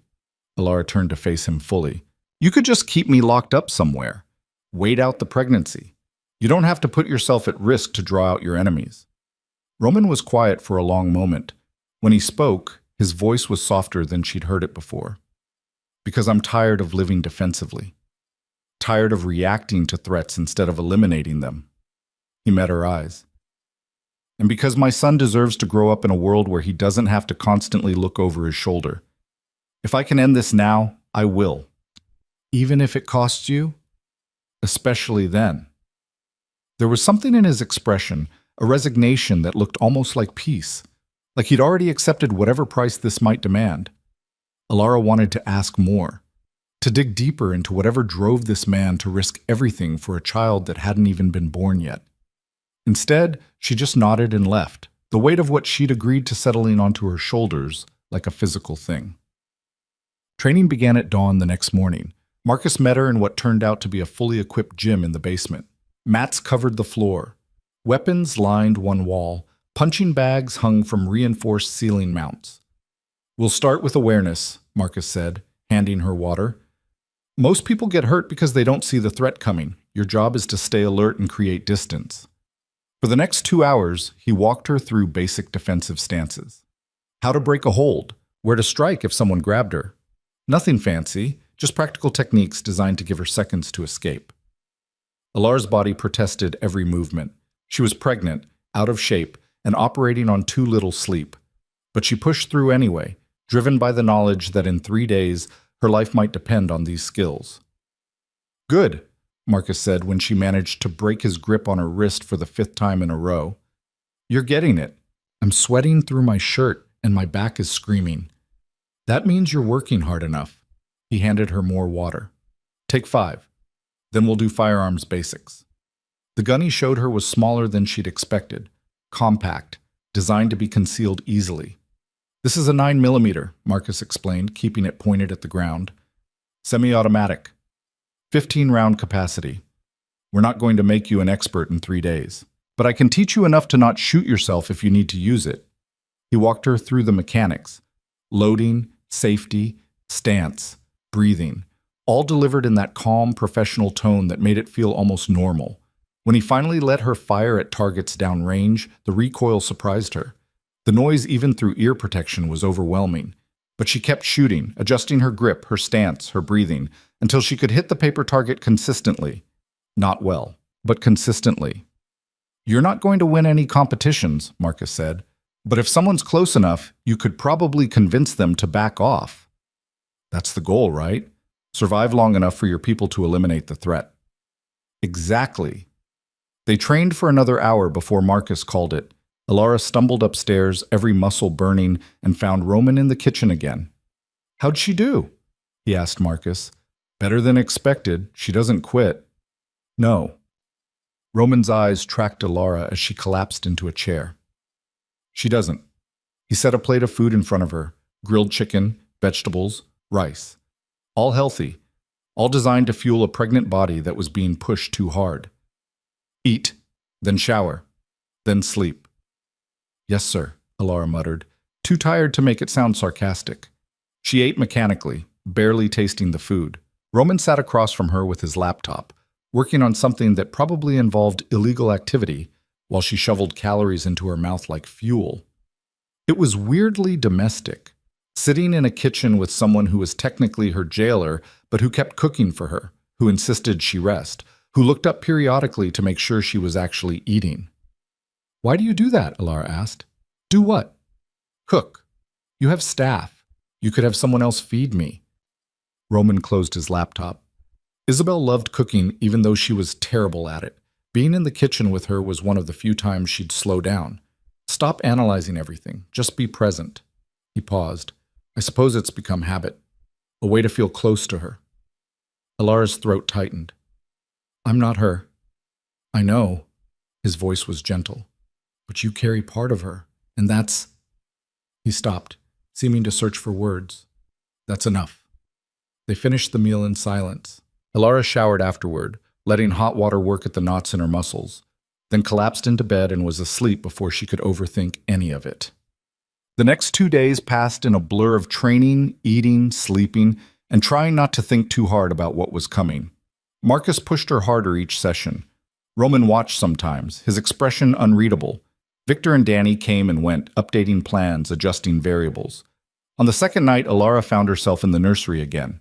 The room was nearly complete now, furniture assembled, shelves stocked with books and soft toys. A mobile hanging above the crib with little stars and moons that probably cost more than her former monthly rent. "It's ready," Roman's voice came from behind her. She hadn't heard him approach. Apparently crime lords could move quietly when they wanted to. "He's not even born yet. I want everything perfect when he is." Roman moved to stand beside her, both of them looking at the empty crib. Isabel had very specific ideas about what a nursery should feel like. Safe, warm, loved. She sounds like she would have been a good mother. She would have been extraordinary. The grief in his voice was raw. She wanted this so badly, talked about it constantly. What she'd teach him, how she'd protect him while also letting him make mistakes. Alara's hand rested on her stomach. "Are you going to tell him about her? When he's old enough to understand?" "Every day." Roman's pale eyes found hers. "He'll know exactly who his mother was, what she stood for, how much she wanted him." "And what will you tell him about me?" The question hung in the air between them. That you gave him life when his mother couldn't. That you were brave enough to stand between him and the people who wanted him dead. Roman turned to face her fully. That you were family, even before you knew it. Alara's eyes stung. She blinked hard, refusing to let tears fall. "I should sleep. Big day tomorrow." "Alara." Roman's hand caught her wrist gently. "You can still back out. Say the word, and we find another way." She could. She absolutely could. But the baby kicked right then, a firm push against her ribs. And Alara thought about spending the next 5 months hiding, living in fear, never knowing when the next attack might come. "No," she said. "We end this tomorrow." Roman's grip tightened briefly, then released. "Then get some rest, and trust that I'll keep you safe." Alara wanted to tell him that trust wasn't something she could just decide to give, that he'd have to earn it through actions, not words. Instead, she just nodded and went to bed, where she lay awake for hours staring at the ceiling and trying to convince herself she wasn't making a catastrophic mistake. Morning came too fast. Alara dressed in the clothes that had been laid out for her, regular maternity wear, nothing special. The whole point was to look vulnerable, unprepared. She met the team at the garage. 4 vehicles this time. Roman would ride in one. Alara in another with Marcus. The other 2 carried additional security that would peel off before they reached the medical facility. "Comms check," Victor said, fitting an earpiece into Alara's ear. "Can you hear me?" "Yes." "Good. Leave it in. We'll be able to track you and communicate if necessary." Roman appeared at her elbow, his expression harder than she'd seen it, battle ready. "Remember the plan. You go in, you get examined by the doctor, who's one of ours, fully briefed. You stay in that exam room until we give the all-clear or extraction signal. And if something goes wrong, then you run. Marcus will be with you. He'll get you out." Alara looked at Marcus, who nodded once. "Ready?" Roman asked. "No, absolutely not." "Yes," Alara said. They loaded into the vehicles and pulled out, the morning sun just starting to break over the trees. The drive would take 40 minutes. 40 minutes to change her mind. To panic. To realize the insanity of what they were doing. Instead, Alara spent the time focusing on her breathing. On the training Marcus had drilled into her, on the weight of the small gun pressed against her lower back, concealed beneath her loose sweater. She could do this. She had to do this. The alternative was living in fear forever. The medical facility appeared exactly as it had in the blueprints. Suburban. Normal. The kind of place where hundreds of pregnant women probably came for routine care every week.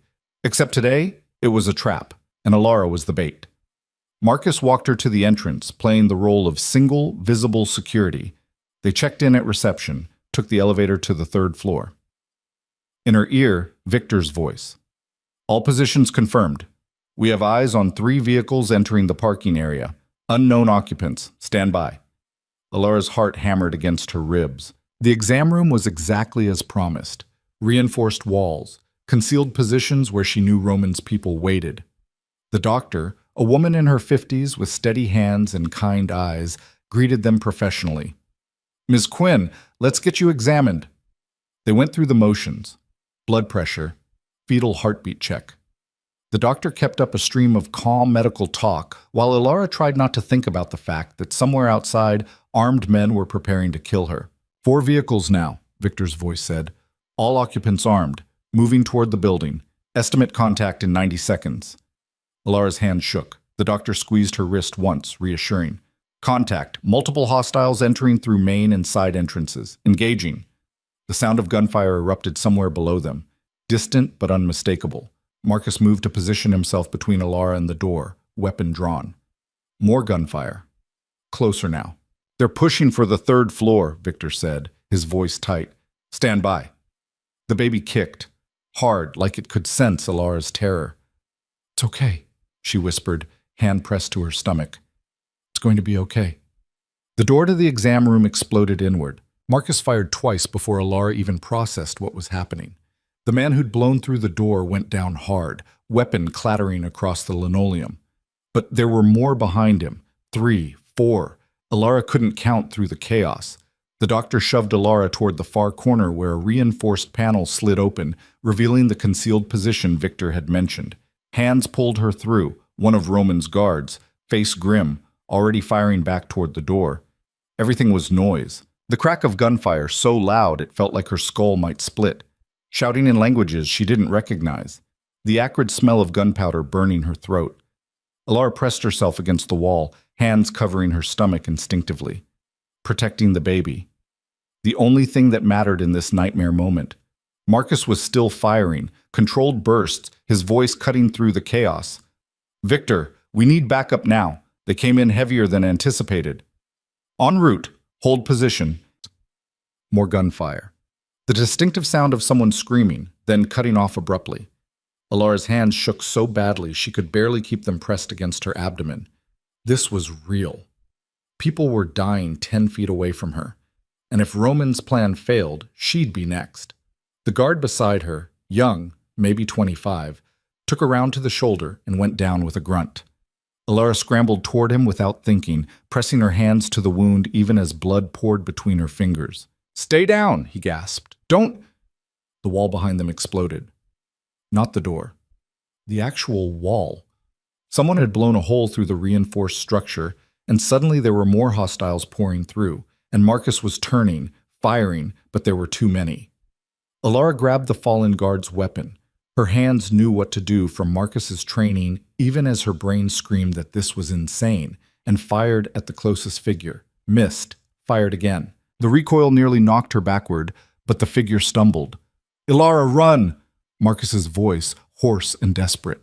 She ran. Through another door she hadn't noticed, into a corridor that smelled like antiseptic and fear. Her pregnant body protested every movement, but adrenaline pushed her forward. Behind her, more gunfire. More shouting. In her ear, Victor's voice crackling. Lost visual. Floor 3 compromised. Get her out. Alara's breathing came in ragged gasps. She rounded a corner and nearly collided with someone in dark tactical gear. Raised the gun before her brain could catch up. Easy. Roman's voice. Roman's hands catching her wrists, steadying the weapon before she could accidentally shoot him. Easy. I've got you. The relief that flooded through her was so intense it nearly buckled her knees. They came through the wall, she managed. Marcus's... There were so many. I know. Change of plans.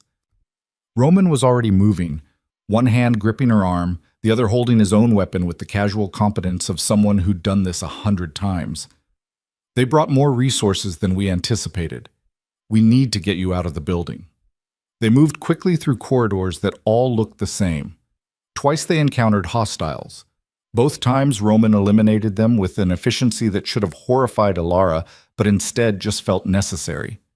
Survival trumped moral complexity. They hit a stairwell. Roman pushed her ahead of him, covering their rear as they descended. 2 floors, 3. "Victor, where's my extraction?" Roman's voice was calm despite everything. "North exit, 60 seconds." They burst through a door into what looked like a storage area.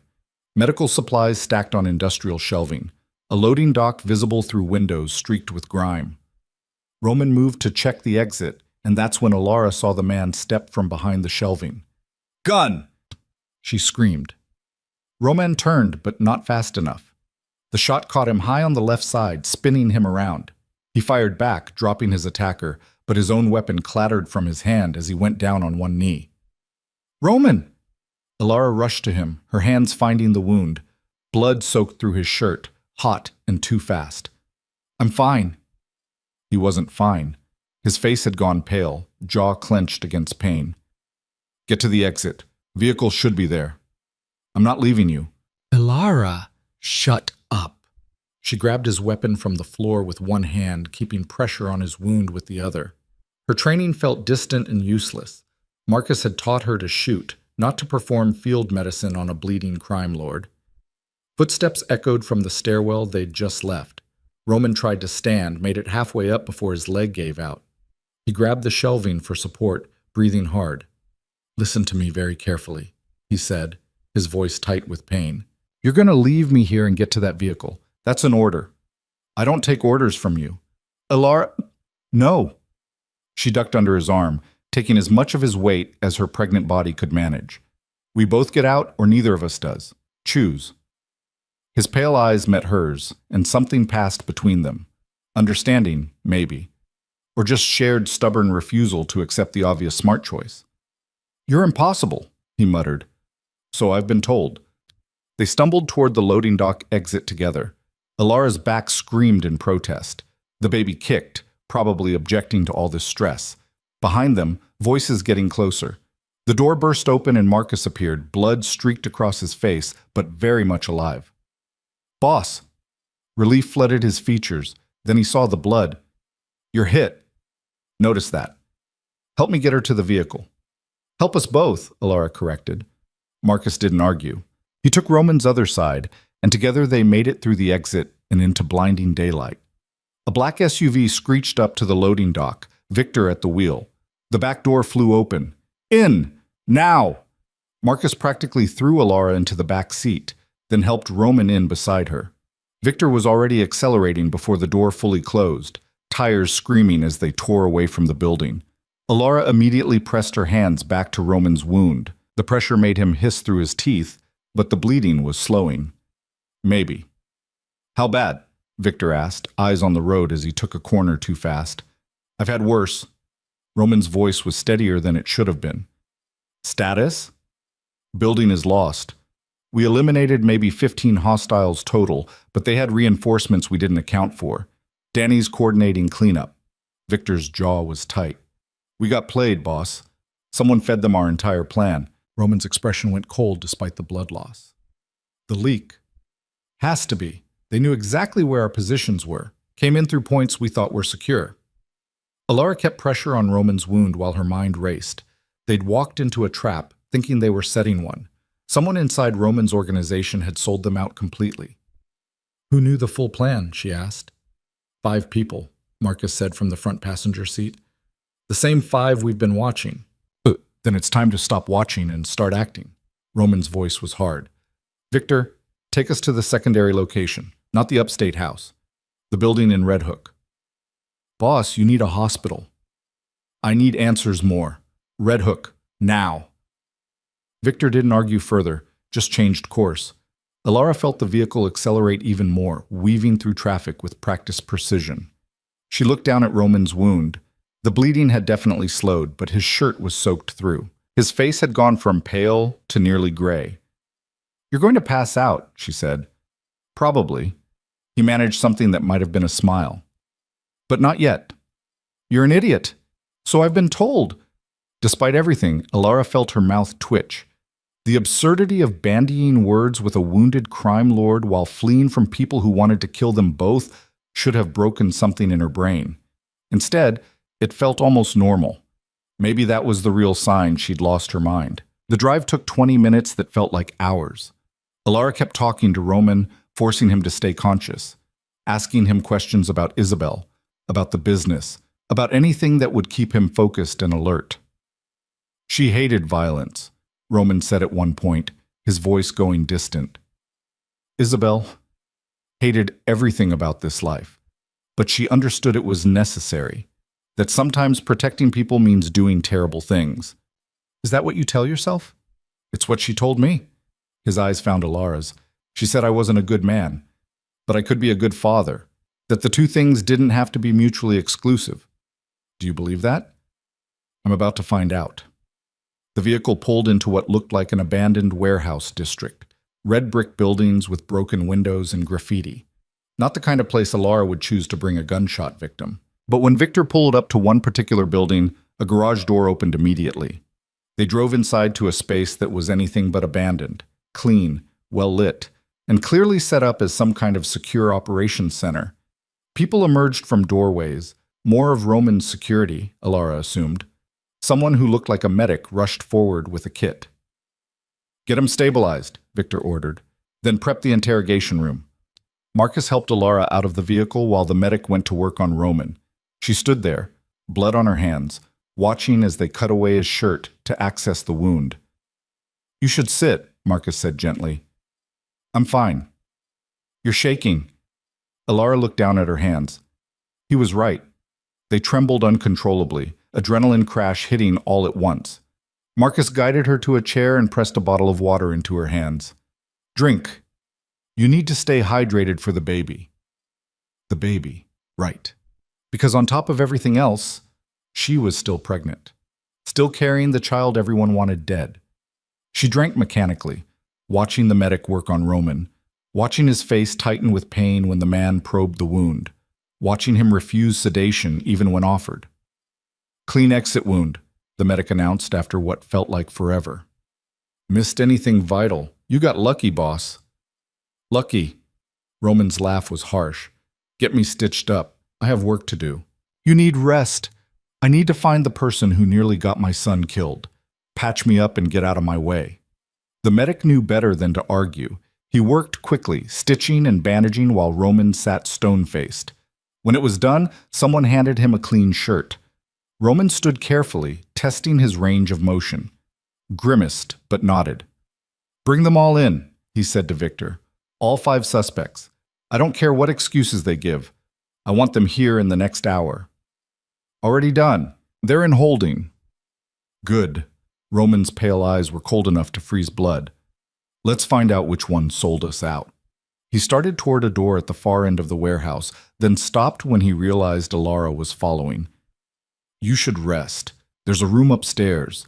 Clean. Secure." "I'm coming with you." "Alara, someone betrayed us today. Nearly got us both killed. Nearly killed your son." Her voice was steel.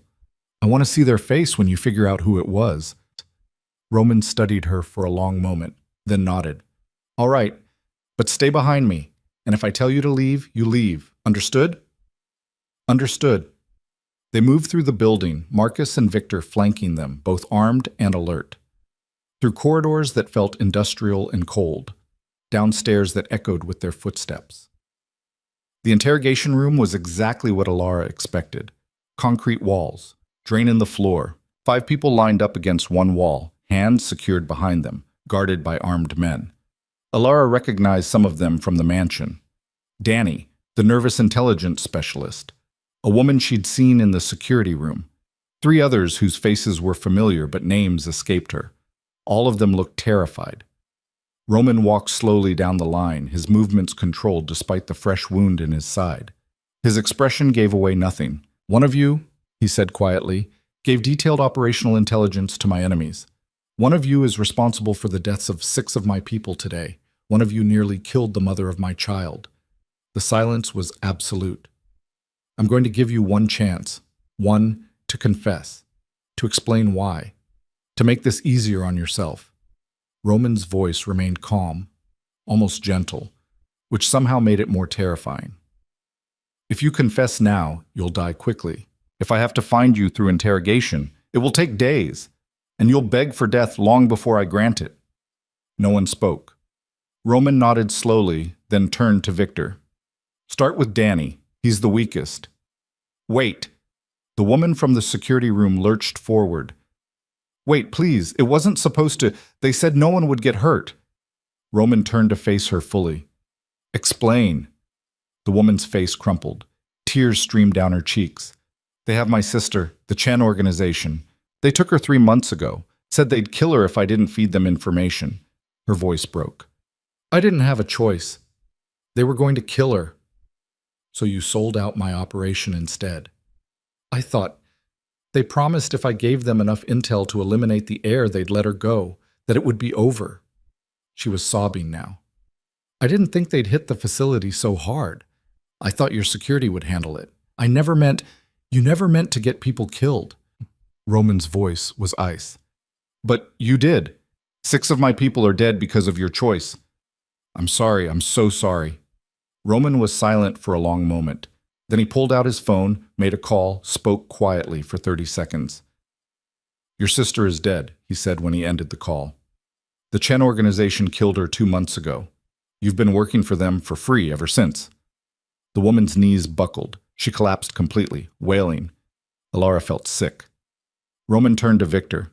Get her out of my sight. The rest of them are clean. Run them through additional vetting, but they're not our leak. He paused. And find out if the Chen organization has taken anyone else's family members. I want a full accounting by morning.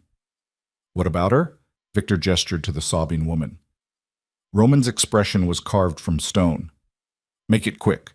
She was manipulated, but she still made her choice, and my people are still dead because of it. He walked out without another word. Alara followed, her stomach churning. Behind them, the woman's cries cut off abruptly. She didn't want to know how Victor had silenced her. Roman made it halfway up the stairs before his legs gave out. He caught himself on the railing, breathing hard. Alara was there immediately, supporting his weight. You're an idiot, she said again. You should be in bed, not executing traitors. Had to be done. Could have waited until you weren't bleeding through your bandages. Roman looked down. Fresh blood seeped through his shirt. Apparently so. Marcus appeared from nowhere, taking Roman's other side. Medical suite is this way. And boss, you're staying put this time. Doctor's orders. You're not a doctor. No, but she is. Marcus nodded toward a woman approaching with another medical kit. And she's mean enough that even you won't argue. The doctor, 50s, iron gray hair, expression that brooked no nonsense, pointed at a nearby room. In? Now. And you cheat? She looked at Alara. You're getting examined too. I can see you favoring your left side. Either you're hurt or the baby is in distress. Alara hadn't even realized she was favoring anything. But now that the doctor mentioned it, her left side did ache. A deep, persistent throb that might have been a pulled muscle or might have been something worse. They ended up in adjacent exam rooms. Alara could hear the doctor scolding Roman through the wall while another medic checked her over. Blood pressure elevated but not dangerous. Baby's heartbeat strong and steady, just bruised ribs from being hauled around during the firefight. You need to rest, the medic said firmly. Real rest. Not whatever version of rest you've been doing. I'll rest when I'm dead. The medic gave her a look. That can be arranged if you keep pushing yourself like this. Fair point. When Alara emerged from her exam, Roman was being settled into a bed with an IV line running into his arm. He looked furious about it. 2 hours, the doctor was saying. Then we reassess. But you lost more blood than you're admitting, and that wound needs time to close properly. I don't have 2 hours to... You do now. The doctor's tone left no room for argument. She turned to Alara. You. Talk sense into him. He might actually listen to you. Then she was gone, leaving Alara alone with Roman in the medical suite. They stared at each other for a long moment. You should sleep, Roman said finally. So should you. I will. In 2 hours. Alara moved to the chair beside his bed and sat, wincing as her bruised ribs protested. We could have died today, she said quietly. I know. Your plan failed, completely. I know that too. And you nearly bled out on a warehouse floor because you refused to go to an actual hospital. Roman's mouth twitched. Are you building to a point? My point is that this is insane, all of it. The violence, the danger, the fact that I'm sitting here covered in blood talking to a wounded crime lord like this is somehow normal now. Welcome to my world, Alara laughed, the sound slightly unhinged. Your world is terrible. Yes, but it's kept my son alive so far. Roman's hand moved to rest on the blanket near where Alara's was. Not touching, but close. And it's kept you alive, which matters more than you probably think it should. Why? Because you're Isabel's sister. Because you're carrying my child. Because despite everything, you're brave enough to stand in that medical facility instead of running when you had the chance. His pale eyes held hers. Because somewhere in this mess, you stopped being just a surrogate and became something else entirely. Alara's breath caught. What else? I don't know yet. Roman's voice was quiet. But I know that when I saw you aim that gun today, saw you cover that guard's wound instead of saving yourself, something shifted. You're not who I thought you were. Neither are you. They sat in silence, the weight of shared trauma and impossible circumstances pressing down on them both. Finally, Roman spoke again. The Chen organization needs to be dealt with, permanently. They've made their move and failed. They won't get another chance. How? Carefully, thoroughly. In a way that sends a message to everyone else considering making a play for my heir. His expression hardened. But first, I need to make sure you're protected. That means changes, more security, different location, possibly a different approach entirely. What kind of approach? Roman was quiet for a long moment. When he spoke, his voice carried a weight Alara hadn't heard before. Marriage. Alara's brain stuttered to a halt. Excuse me? Legal marriage. It would give you protected status. Make you untouchable under the agreements I have with other organizations. And it would give our son legitimate claim to everything I've built. You want to marry me for legal protection. I want to marry you because it's the smartest move strategically, because it consolidates power and eliminates ambiguity about succession, because it makes you family in a way that even my enemies can't ignore. Alara stared at him, trying to process the absurdity of receiving a marriage proposal from a man she'd met less than 2 months ago. A man who'd kidnapped her, trapped her, nearly gotten her killed today. A man who'd also protected her, fed her, shared pieces of his dead wife with her, took a bullet while getting her to safety. That's the worst proposal I've ever heard, she said finally. Roman almost smiled. I'm aware, but it's also practical. And right now, practical is what keeps us alive.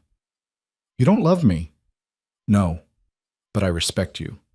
And that's a better foundation than most marriages have. Alara wanted to argue, to point out all the reasons this was insane.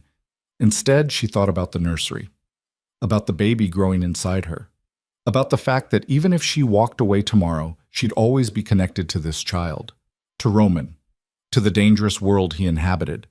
Maybe legal protection wasn't the worst idea. Maybe survival required unconventional choices.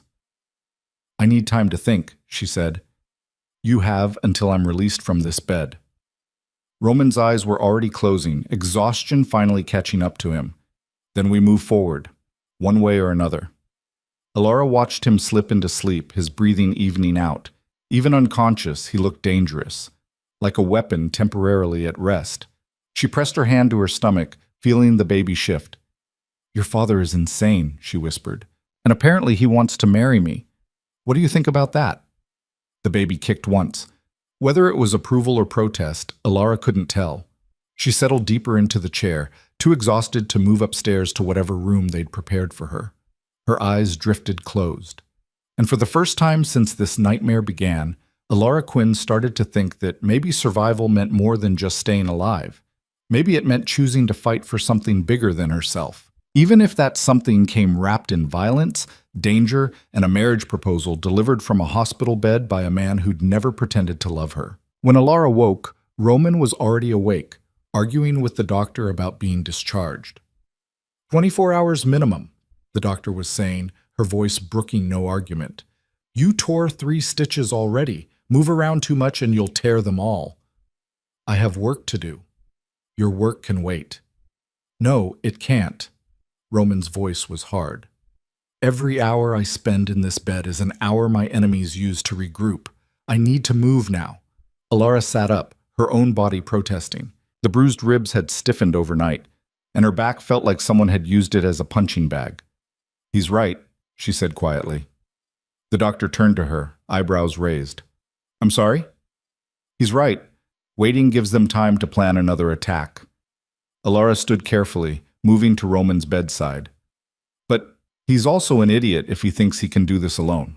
So here's what's going to happen. You're going to clear him for limited activity with strict restrictions, and I'm going to make sure he follows them.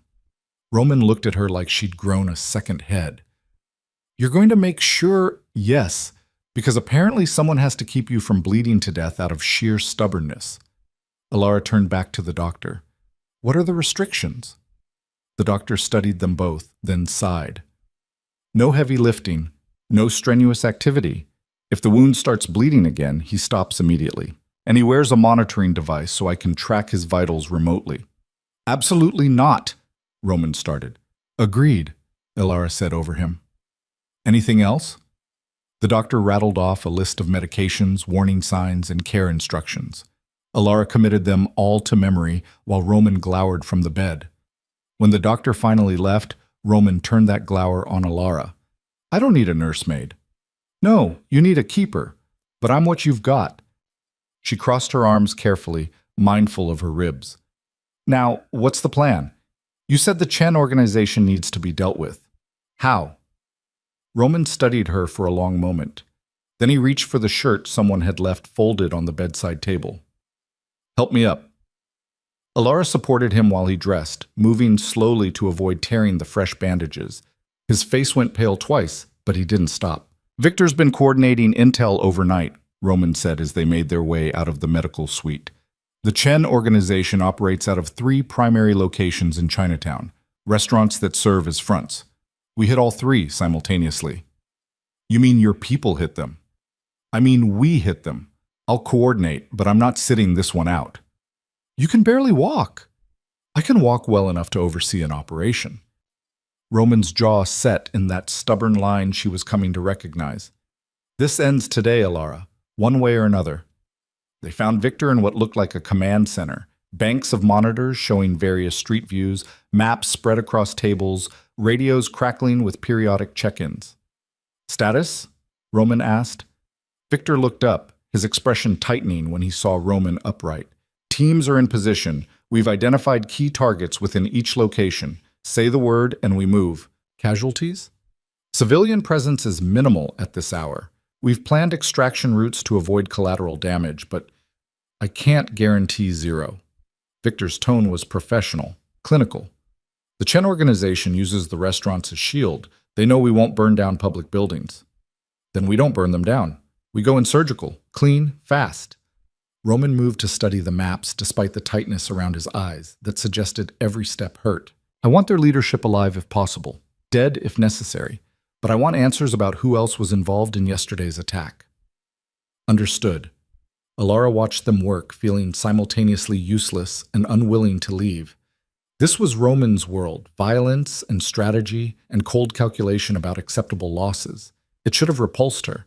Instead, she found herself asking, "What do you need from me?" Both men turned to look at her. "You should rest," Roman said. "I've been resting. Tell me what I can do." Roman exchanged a glance with Victor, some silent communication passing between them. "Monitor comms," he said finally. "Victor will show you how. Listen to the operation as it unfolds. If you hear anything concerning, flag it immediately." It wasn't much, but it was something other than sitting around feeling helpless. Victor set her up with a headset and showed her which channels to monitor. Within minutes, Alara was listening to terse updates from multiple teams positioned around Chinatown. Alpha team in position. Visual on 3 targets. Bravo ready, waiting for green light. Charlie has eyes on possible secondary exit. Advise. Roman coordinated it all with quiet authority, his voice never rising despite what had to be significant pain.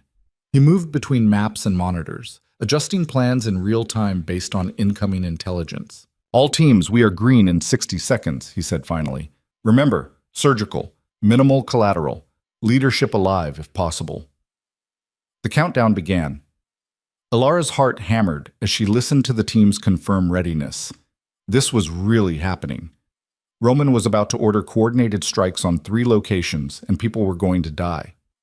Execute, Roman said. Chaos erupted across the comms. Alpha breaching now. Contact, contact. Bravo inside, encountering resistance. Charlie, we've got runners heading your direction. Alara tried to track it all, but the overlapping voices made it nearly impossible.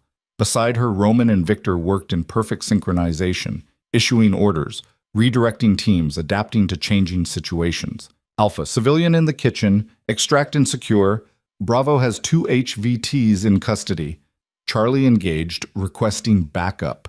Send Delta to support Charlie, Roman ordered, and get those civilians out of Alpha's location. Now. The operation lasted 15 minutes that felt like hours. When the final all clear came through, Alara realized she'd been holding her breath.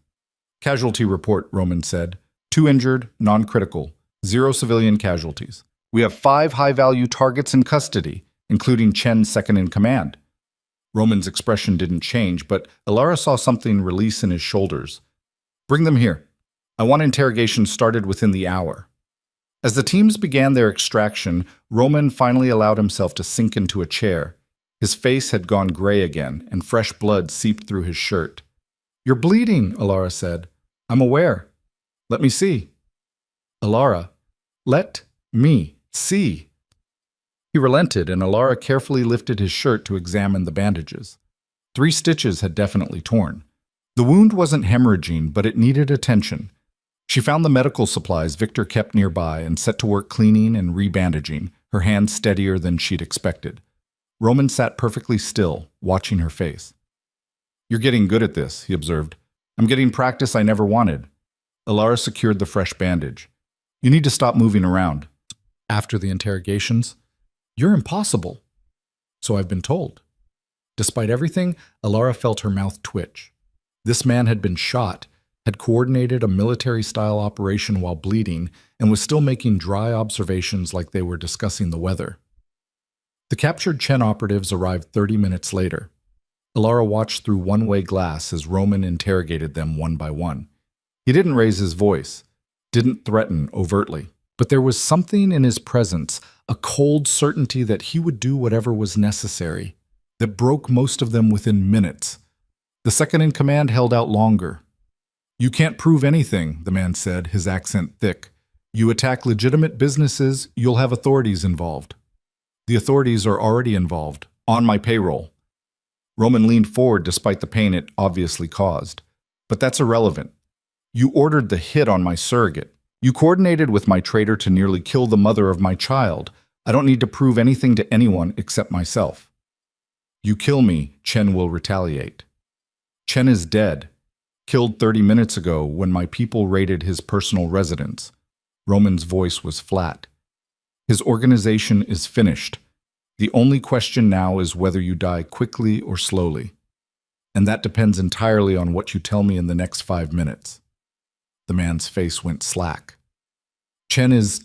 You're lying. Victor, confirmation. Victor held up his phone, showing a photograph that made Alara's stomach turn. She looked away quickly, but not before registering the body, the blood, the finality. The second in command broke. He talked for 20 minutes straight. Names, connections, other organizations that had been involved in the planning, the full scope of the conspiracy to eliminate Roman's heir. When he finished, Roman stood slowly. Thank you for your cooperation. You said quick if I talked. I did. Roman pulled his weapon. And I keep my promises. Alara turned away before the shot rang out, her hands pressing against her ears even though it was too late. When she looked back, Roman was already walking out of the interrogation room, his expression completely blank. He found her in the hallway, standing with her back against the wall, trying to process what she'd just witnessed. "You didn't have to watch that," he said quietly. Yes, I did. Alar's voice was rough. If I'm going to be part of this, if I'm going to marry you and raise a child in your world, I need to understand what that actually means. Roman studied her face. And what does it mean? It means you're not a good man. You've never pretended to be. Alara met his eyes. But you're a man who keeps his word, who protects what's his, and right now that includes me and this baby, so I can live with the rest of it. Something shifted in Roman's expression. Relief, maybe. Or recognition. The other organizations he named, I'll need to address them. Make it clear that any further attempts on my heir will be met with total war. How long will that take? 72 hours, maybe less. Roman reached out, his hand finding hers. Then we get married. Quietly, with legal documentation that makes you untouchable. And we prepare for my son to be born into a world I've made as safe as possible. Alara's fingers tightened on his. And after he's born? What happens to me? Roman was quiet for a moment. That depends on what you want. The original agreement was that you'd be compensated and free to leave. That offer still stands. He paused. But I'm hoping you'll choose to stay. Why? Because my son deserves to know his aunt. Because you're braver than most people I've met. Because somewhere in this mess, I've started to actually respect who you are as a person. His pale eyes held hers. And because Isabel would have wanted you in his life. I'm certain of it. Alara's throat tightened. I haven't decided yet. I know, but you have time. Roman's thumb brushed across her knuckles. All the time you need.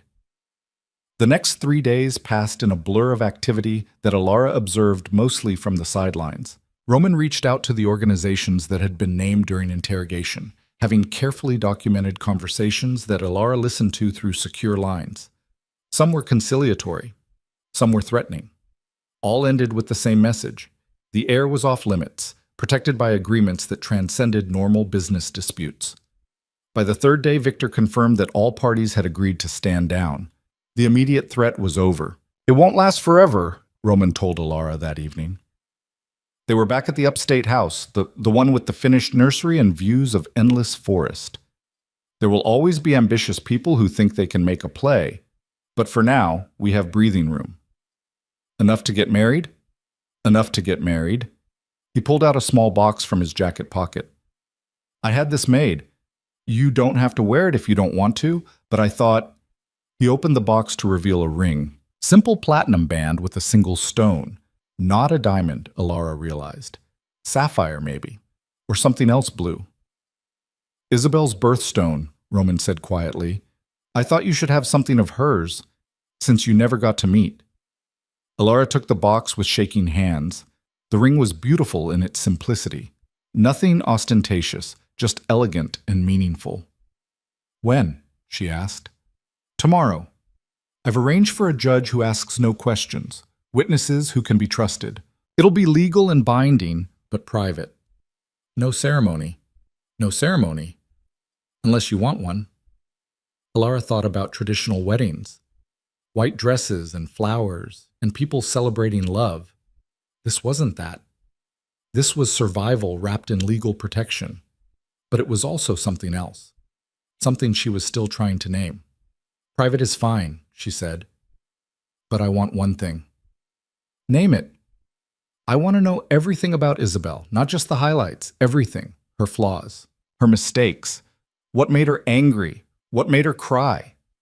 Alara met Roman's eyes. If I'm going to help raise her son, I need to know who she really was. Roman was quiet for a long moment. All right. After the ceremony, I'll tell you everything. The wedding happened in the library of the upstate house, with Victor and Marcus as witnesses, and a judge who clearly knew better than to ask questions about the pregnant bride or the groom who moved carefully due to a recent gunshot wound. Alara wore a simple dress that accommodated her growing stomach. Roman wore a dark suit. They exchanged vows that were purely legal, no poetry or promises of eternal love, just a contract that bound them together under law. When the judge pronounced them married, Roman kissed her, briefly. A formality. But his hand lingered on her face, and there was something in his eyes that looked almost like hope. Afterward, they sat in the study where Alara had first seen Isabel's photographs. Roman poured himself whiskey and Alara juice, and then he talked. He told her about Isabel's temper, how she'd throw things when angry and then feel guilty about it later. About her insecurity around other women who seemed to have their lives together. About the miscarriage she'd had 2 years into their marriage and how it had broken something in her that took months to heal. He told her about Isabel's relationship with her mother, complicated and painful. About the career she'd given up to be with Roman and how she sometimes resented that choice, even though she'd never admit it. He talked for hours, painting a picture of a woman who was brilliant and flawed and human. Not the saint Alara had been building in her head, but a real person who'd made mistakes and tried to do better. She would have liked you, Roman said finally. She would have been jealous of how easily you handle chaos, but she would have liked you. Alara pressed her hand to her stomach, feeling the baby shift. I wish I could have met her. So do I. They sat in comfortable silence, the weight of shared grief and impossible circumstances binding them together in ways neither had anticipated. The weeks that followed fell into an unexpected rhythm. Roman worked from the house, managing his empire through secure connections while his wound healed. Alara read everything she could find about pregnancy and childbirth, preparing for something that still felt surreal. They had dinner together most nights, talked about everything from politics to books to whether their son should learn multiple languages from birth. The conversations were easier than they should have been, given the circumstances. And slowly, without either of them acknowledging it, something shifted. Roman started asking Alara's opinion on business decisions. Alara found herself genuinely interested in the legitimate ventures he was building alongside the criminal ones. They debated strategy and ethics and whether it was possible to build something good from a foundation of violence. 6 weeks after the wedding, Alara woke in the middle of the night to find Roman standing in the nursery, staring at the empty crib. Can't sleep? She asked from the doorway. He turned, surprised. I didn't mean to wake you.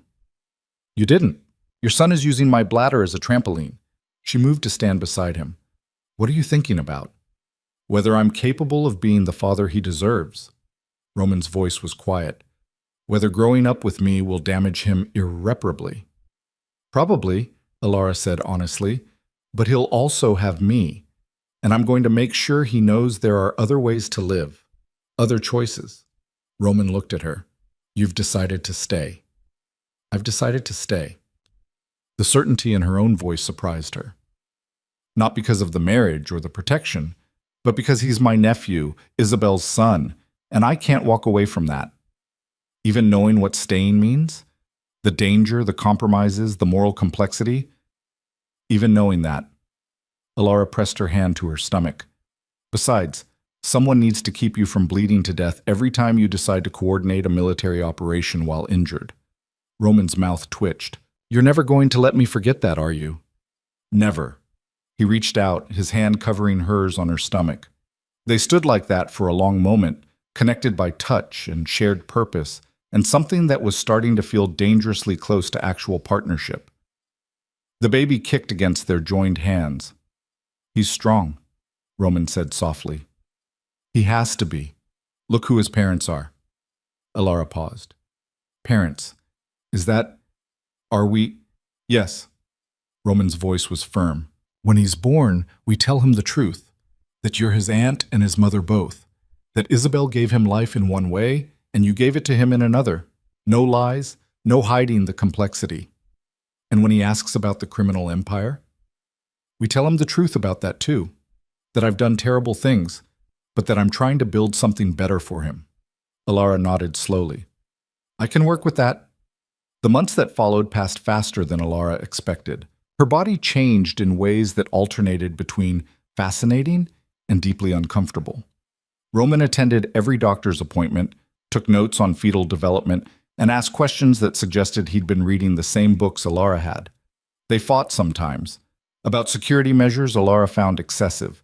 About Roman's refusal to fully step back from violent business. About what kind of life they were building and whether it was sustainable.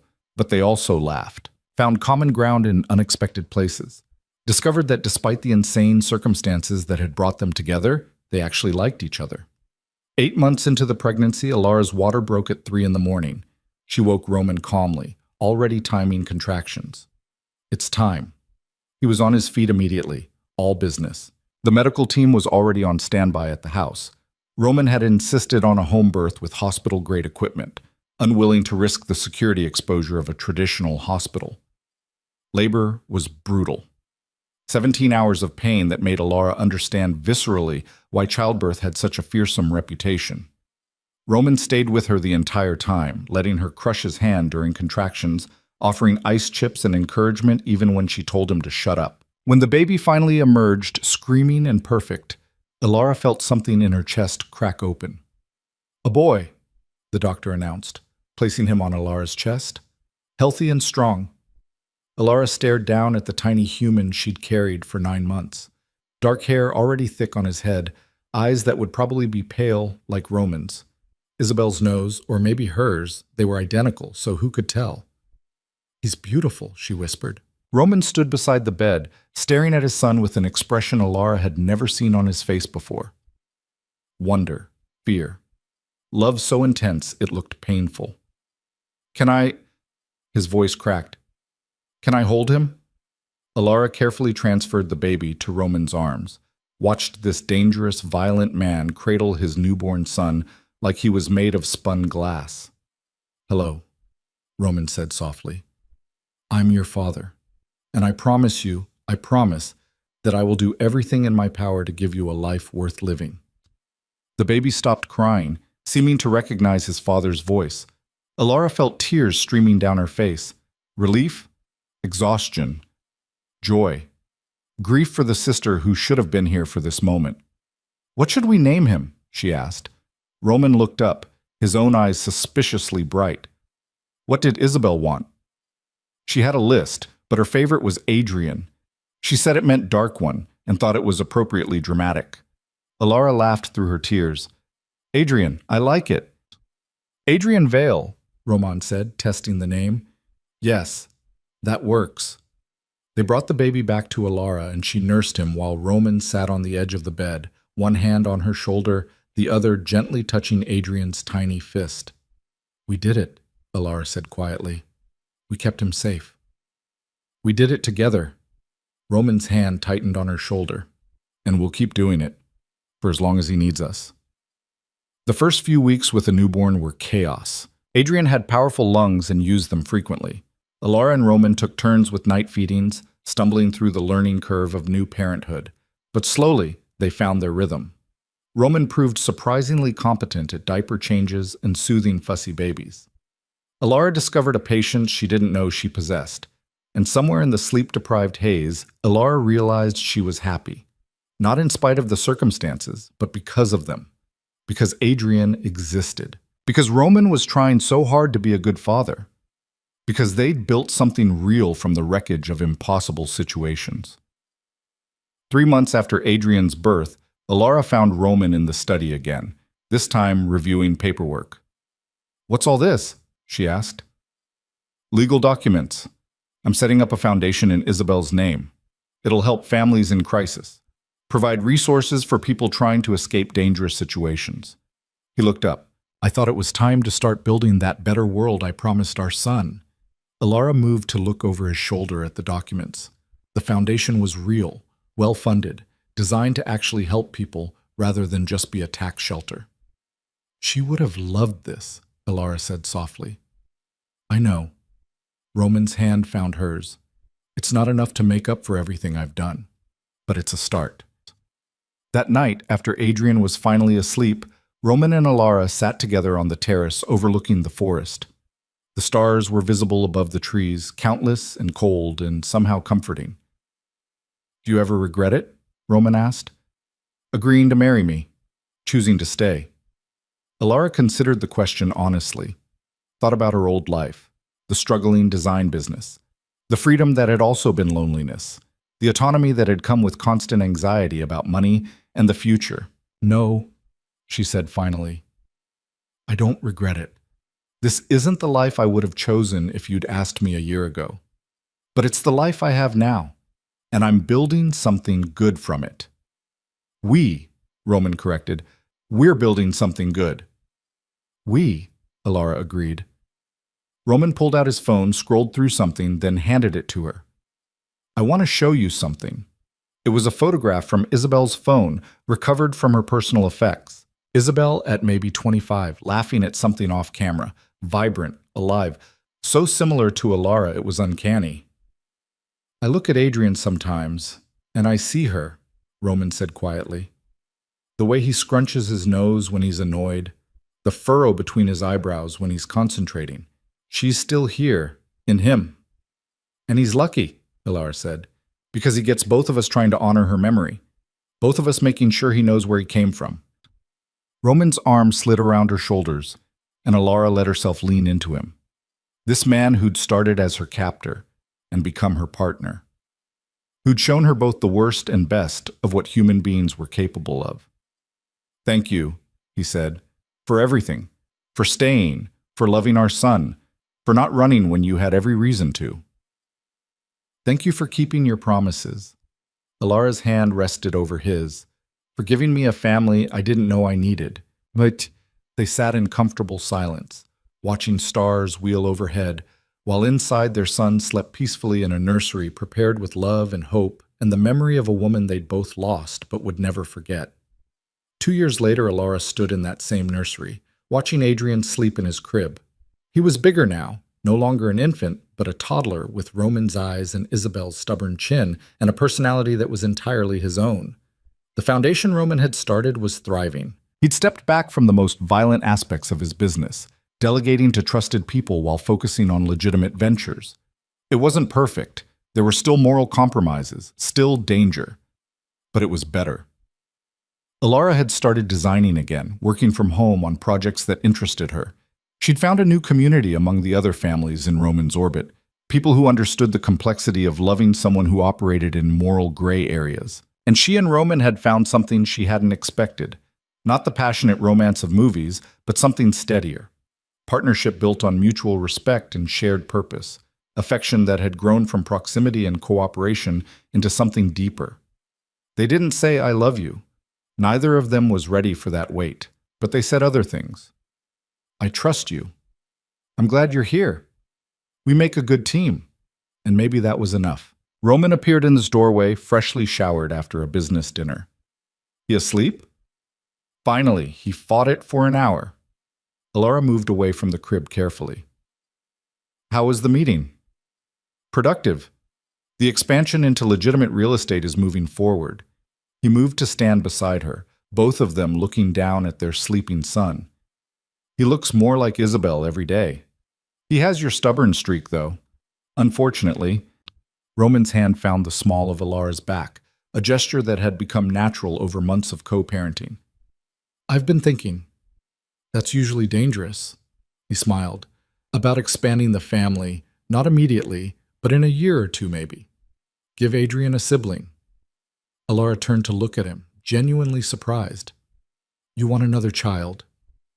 I want Adrian to have what we didn't. Family, siblings, connections that go beyond just business or obligation. Roman's pale eyes met hers. And I think we've proven we can do this.